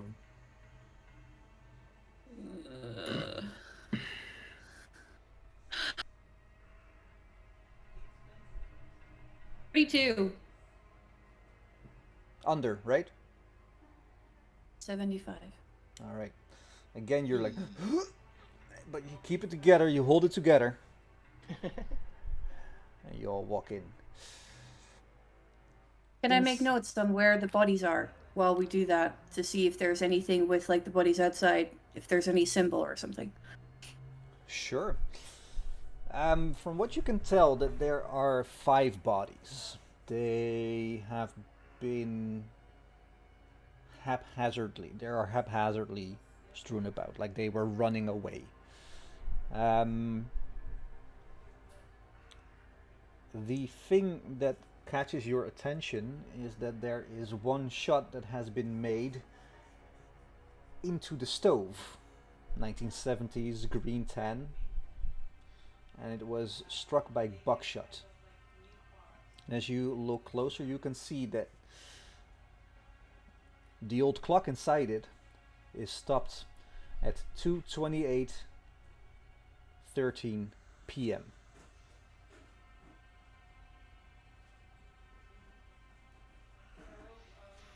Agent Canor turns around and looks at you, Special Agent Kumal. Holds out his hand. Your badge, please. Is there? Yeah. Is there anyone else inside the house? Well, there Like is any other officers or? no, like the medical officer that is there is at this point outside, and there is nobody inside the house besides you guys and Special Agent Canor. Can I pretend like I'm throwing up? Sure, you pretend No, like go you're on. throwing up. And go outside? Sure.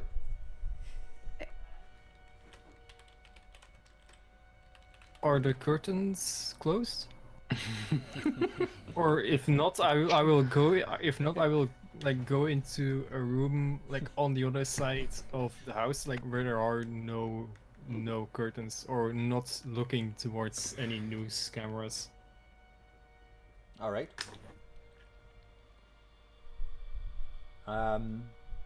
You walk inside the house a bit, so you're out of sight of newscasters, news cameras, and everything.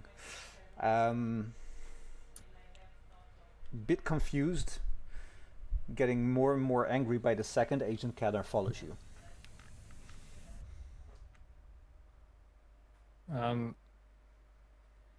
I go into this unspecified room, Mm-hmm.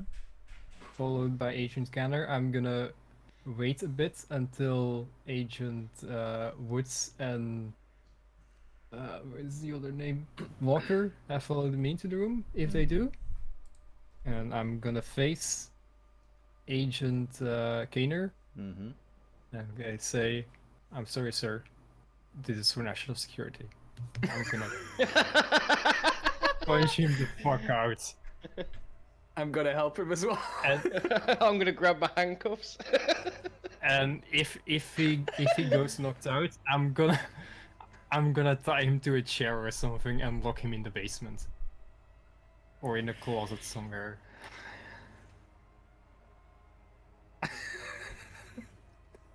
And Welcome to our gonna go party, the rest of the guys, Zanna.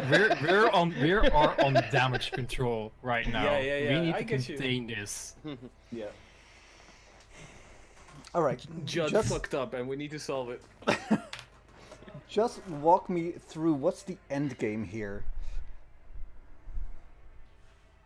Like we're gonna do The it, but what? end Like game? think this through, because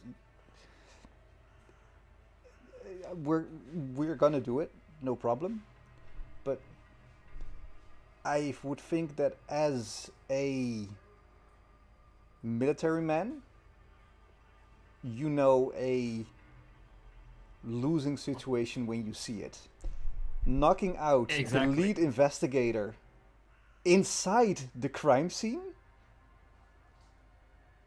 might not be the best idea. But if you want to do this, then we can fucking do it.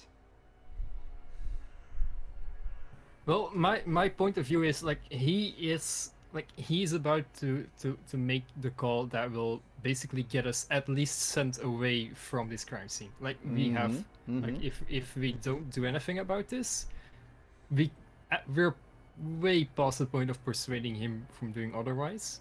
No, that guy, he's already told Gant to do stuff, to get us out of there. He's already That set was that in basic- motion long ago.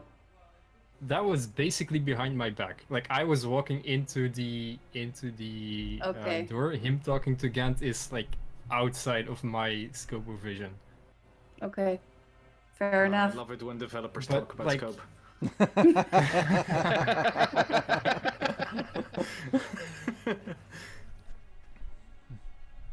No, but like my like goal here is to just like I'm buying ourselves like 10 minutes to go into this evidence tent. I don't know, just take whatever pictures there are, whatever notes there are with us, and get the fuck out of there, basically. Alright, so the combat consists of Special Agent Aiden Canor. I will just use your name. Javier, Judd, and Kane. What are your dex scores? 65, but can I have like a surprise round or something? Oh hell yes. I mean, Judd, what's your... Dex? Yep. My dex score is 11. Do you want to times 5? Yeah, so that's 55. Yeah. And mine is 60. 60.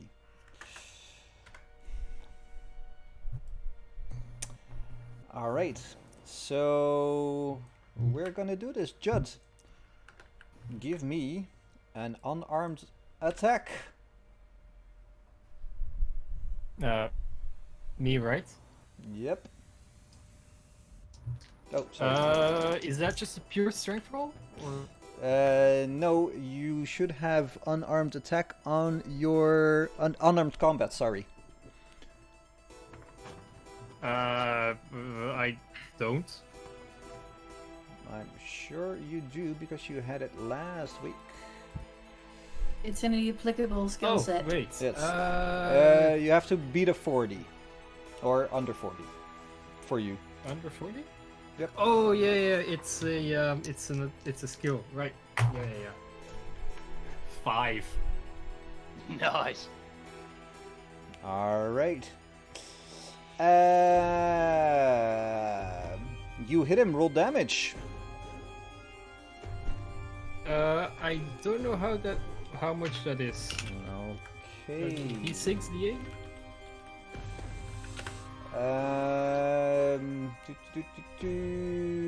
It is on the handbook somewhere for unarmed attack.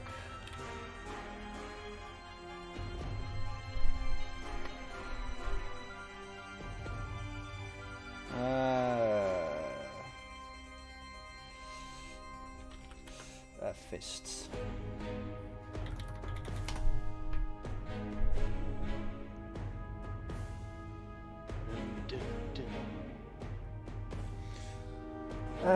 Can one of you find it? I'm looking through all the combat now.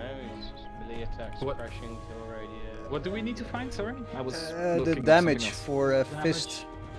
Unarmed I, attack, 1d4 minus 1? Yeah. Alrighty. Really? 1d4 minus 1. Wow, that's kind of shit. Okay. Yeah, but you have 12 hit points, so you could knock out someone in 3 punches. 3 minus 1, so 2. Alright. So now we start combats. And we start again with Javier. I'm gonna tackle him to the ground and try to like hold my hand over his mouth so he can't scream. Alright. He is gonna try and fight back. So that's just a strength check this time for me? No, it's still unarmed combat. Tackle? Really? Okay. There's so much to combat. 46 over 40. Alright. He rolled a 20. So he hits you the fuck in the face. Roll a... And you take 3 damage. Shit. And he yells.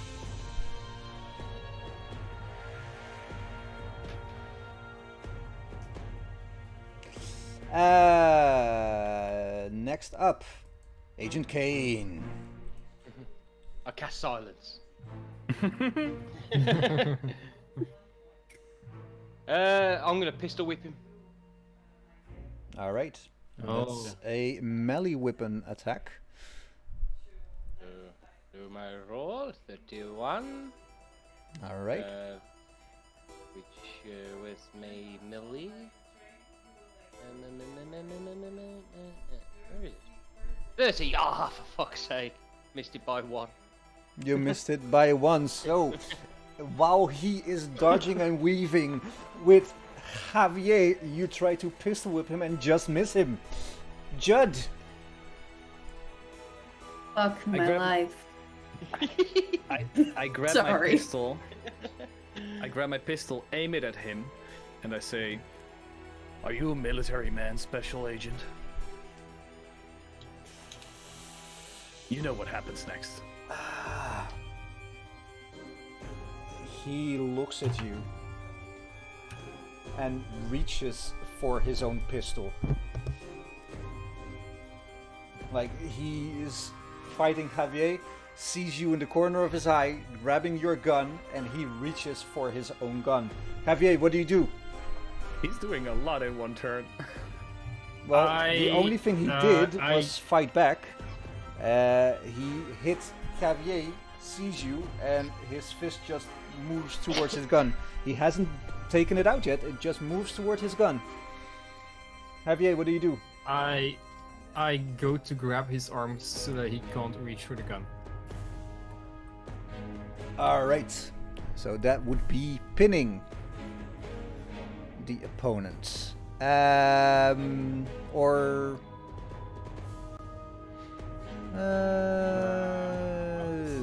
It's just another unarmed attack then. Well, isn't it a disarm, maybe? Yeah, I think you could like an attempt to knock an object from the target's grasp using the unarmed combat spell. This is possible only if your agent has both hands free and is in hand-to-hand range. No, it's not that. There is pin, which is an attempt to mobilize the target either on the ground. Either on the ground or up against something. Yeah, sure. So I could say. Yeah, pinning was what I was trying to do last round, basically. All right, yeah, but then he fought back with a like you tried to pin him, and he fought back. Yes. All right. So just another unarmed attack then. Yeah.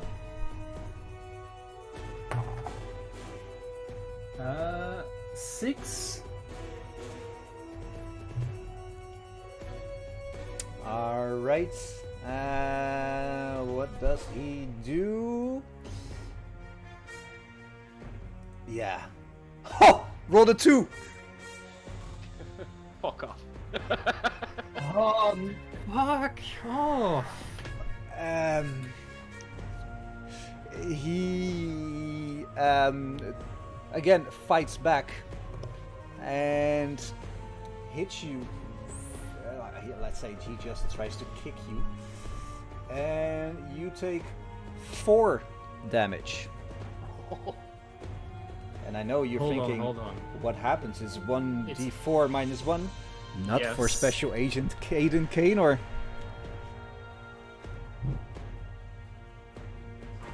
How? Because it says so in his character sheet. How? Jesus, how buff is he? Very buff. Strength 15. DM, I have As a I'm strength reading- 17. Then I don't know. Sorry, Judd. as I'm reading the pin thing, it goes one way, as in you attempt to immobilize the target, blah blah blah. You use the unarmed combat, but then, like the escaping out of the pin is something you need to do using your own turn. Like it can be, yeah. Mm-hmm. So like what he did was that Fight back. fighting, like dodging the unarmed No. combat. Fight back. A bit down and to the left. Oh, okay. So yeah, okay, that's what he uses. That was what I was wondering. Okay. Yeah. Yep. Okay. Alrighty. Special Agent Kane. Okay, so Aiden at this moment is trying to do all like this to get Javier off him. So his hand isn't on his pistol anymore, is it? Well, he was reaching for his pistol, but again, he kicks Javier. You see, since I pistol whipped him, the pistol's already in my hand, so I'm just going to spin it round and put it against his temple. Right. Just- You do that. Judd, what do you do? We need to have this conversation. This goes over your head, but you can't make a ruckus like this.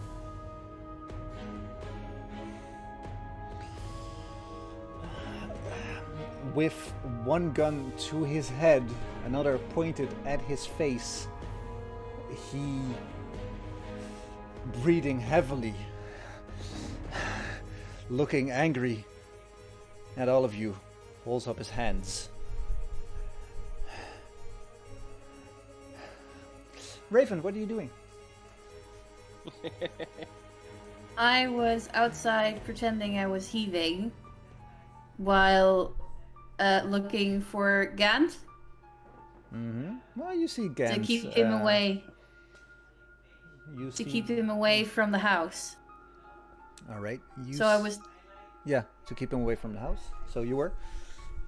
and trying to convince him that, you know, what we did was, well, I was trying to convince him that what we did was right. And I think with a persuasion of 40, I might have a little bit more chance than the other guys.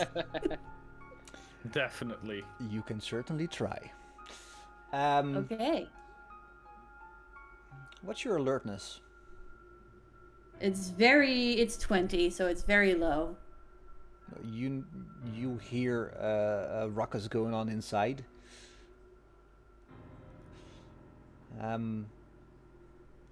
And you see Agent Gant standing next to the evidence tent, Mm-hmm.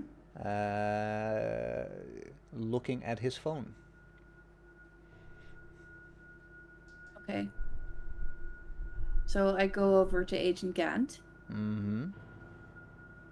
and I tell him, I think I know what Special Agent Canor has told you, but you don't understand.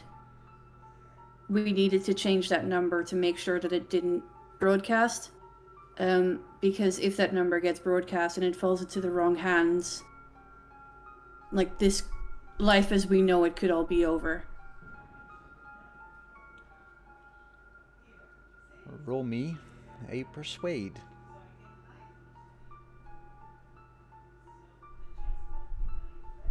28 Whoop! out of 40. Awesome. Nice.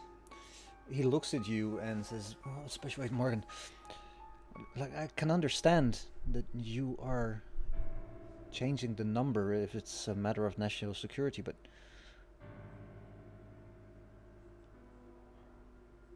Agent Canor said that you're not FBI? I mean, this is confusing for me. Who are you? What branch are you? Are you even a branch? Yeah, I'm science and technology. But we're spanning more than FBI. And I can't tell you much more. Wait, you have to do better than this, Agent Morgan. I'm expecting a call back from our superiors any second now, and I have to tell them something. Well, we're working closely together with Agent Walker, Special Agent Walker, who, as you will see, is connected and is part of the FBI. Yeah, but you have an FBI badge. If you're not FBI and you're impersonating an FBI agent, that's a crime. Like, you could do serious time for this. I know. But it's a risk that I'm willing to take to protect the rest of the world. You must understand that. This is so much bigger than the FBI.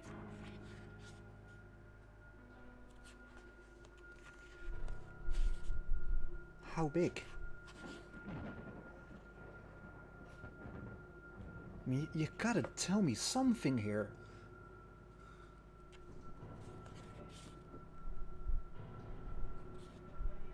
Well, I know that we said it, it's national security, but it's not just national security, it's international security. That's what I mean with larger than the FBI. It's not just America involved, it's the rest of the world involved. And I know that with the 24-hour news streams up and running and news being available all over the world, if the number gets out and if the information gets spread, then it's not just America anymore. It's everywhere. It's everything. It's everyone. So it's of utmost importance that, you know, we are still here and we're able to make sure that that number doesn't get shared in whatever way, shape, or form. And it's very important for us to understand if that number has already been shared and who has seen it. So even if, you know, we're thrown out of this and we might face jail time, you know, I need to know what the number means and who has seen it, where it's written down, who's taken a photograph of it, if it's seen by any of the cameras. And if so, we need to destroy that. He looks at you confused. As the light on his phone, the screen turns on and you hear...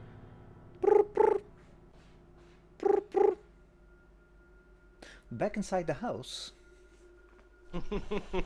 Agent Canor is having his hands up, looking at you.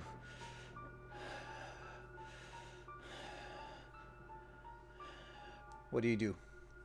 I'm gonna quickly lean in and grab his pistol out of his holster as my guns are pulled to his head and drop it to the floor.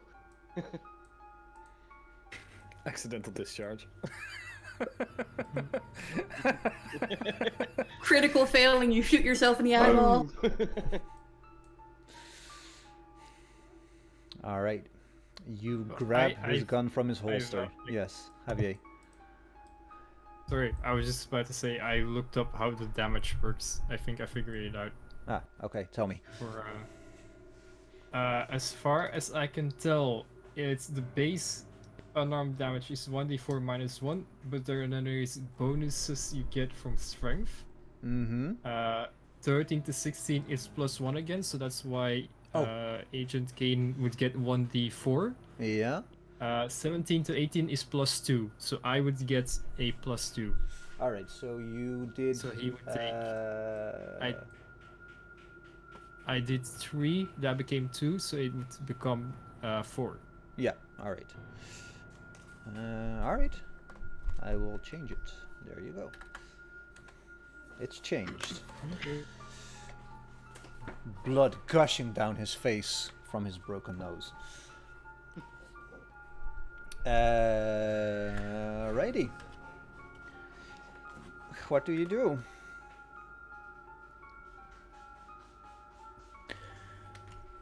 I would have appreciated it if we had taken a bit more time to discuss this before you got all hot-headed, Special Agent.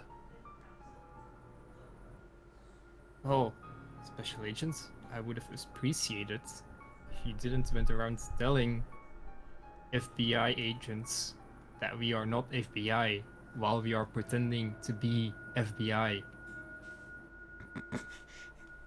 I was on damage control. Deal with it. Agent Canor thinks to himself, am I in a James Bond movie? They're giving all the whole plot away.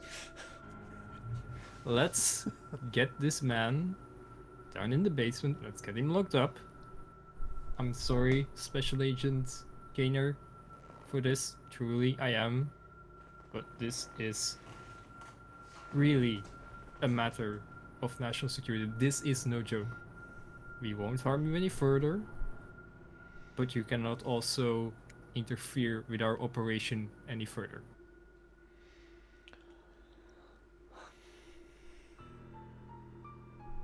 His hand's still up in the air. Looking. Yeah.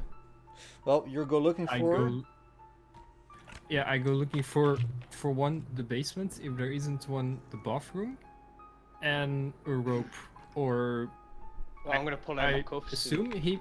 Yeah, I was gonna say he may have cuffs, or I guess Special Agent. Well, you all have Walker cuffs basically some? because it's like the basic FBI loadout. Oh, do we have the FBI jackets? Yeah, you have FBI jackets. Oh, yeah. Yeah. So roll me, well, just a straight up luck roll. 63. There is no basement, but there is indeed a bathroom.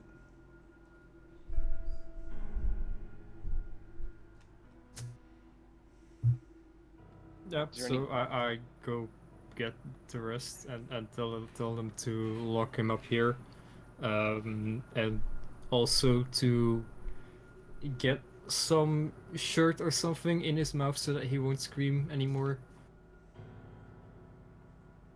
Is there any gaff tape lying about? Luck roll.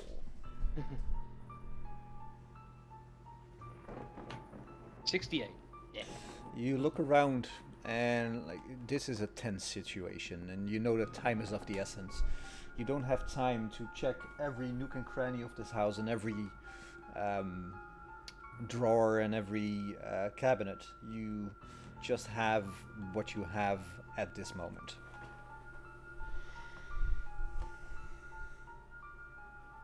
So no, there is no gaffer tape. Can I just get the shower curtains or like a towel in the bathroom and use that instead? Sure. Where are you, for lack of a better word, attaching him to? Like the sink or heating pipe or something? With his own manacles or how do you call it? Cuffs? Yeah, the cuffs. I'm also going to search his pockets for his cuff key. Alright. You check his pockets and you find a wallet, a ring of keys, and a small set of keys in a little side pocket that look like cuff keys.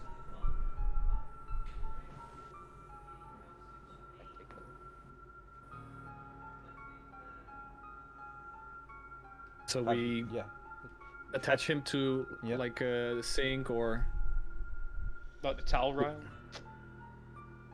something like that. All right. Well, I need to know what you attach him to. Not this. Maybe this. Maybe this. What do you attach him to? The radiator. The radiator. Yeah. All right. You attach him to the radiator with a towel in his mouth. Yeah.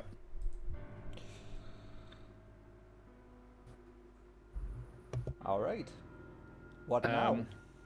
Judson grabs another towel, puts it over his face, grabs his knife, and stabs him in the heart.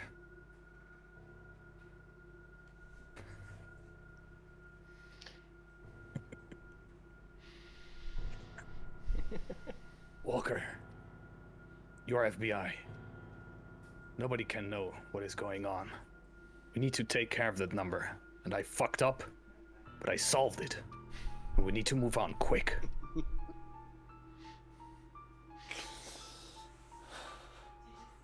I'm not gonna All stay right, in your way. Judd. Judd. Judd. Before we Remember, I'm a- continue. I should have named myself Cumstone, actually. Yes. Well, not even Cumstone. Would. Oh, hell yes. Who the fuck am I playing with? Indeed. Murder Hobo Murder Incorporated. Hobo Incorporated. Well, basically a soldier that is called into a sect of government that is neither official nor legitimate. Oh, I could help you with this actually.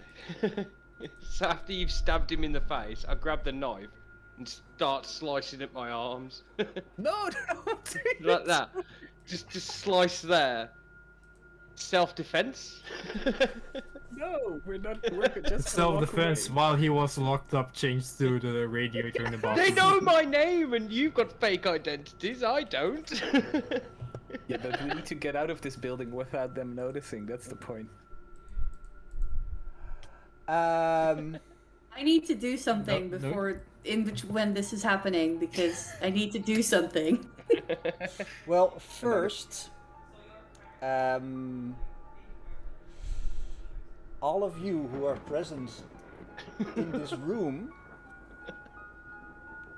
Don't you get like insanity points for killing someone who isn't a thing? Yes? roll me a sanity roll. Fuck. I'm glad I'm not there. Stop. 48. Is that under mine? 99. Oh, critical. Oh.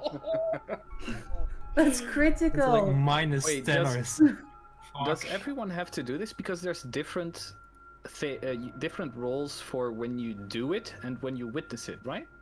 Everybody needs to roll a sanity check. I passed mine. Okay. Sally? 29 under 65. 29 yeah. under 65.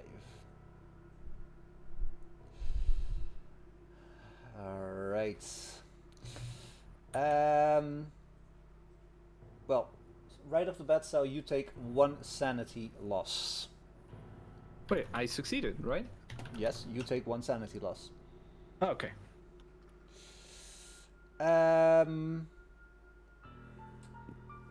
Mr. Kane, you take 1 sanity loss. Javier,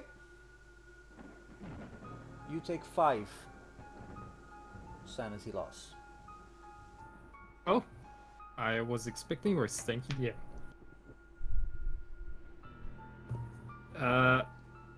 Does that trigger like a temporary insanity thing? Well, An agent who loses 5 or more points of SAN in a single roll suffers temporary insanity. Yes. Indeed, he does.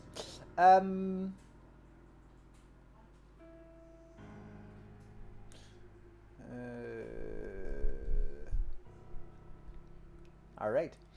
Roll me a d6. Yep.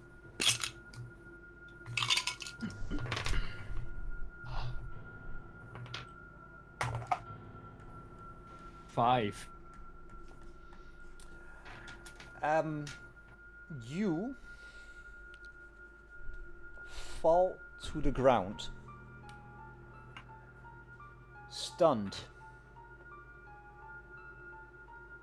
in paralyzed catatonic state from what you just saw and the ramifications that this entails. You just wanted to keep this man from blurting out your secret until you were done with the mission. Now somebody else has killed him in cold blood.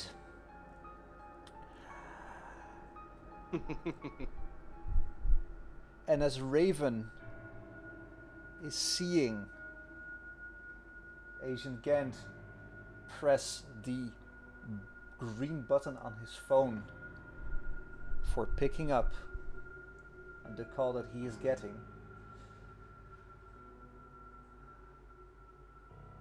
we'll pick this up next time. Oh, Some... Look now! What is this shit? I have worked a way out of this though. I am Because really Magical thinking. Let's go. Let's go. Imagine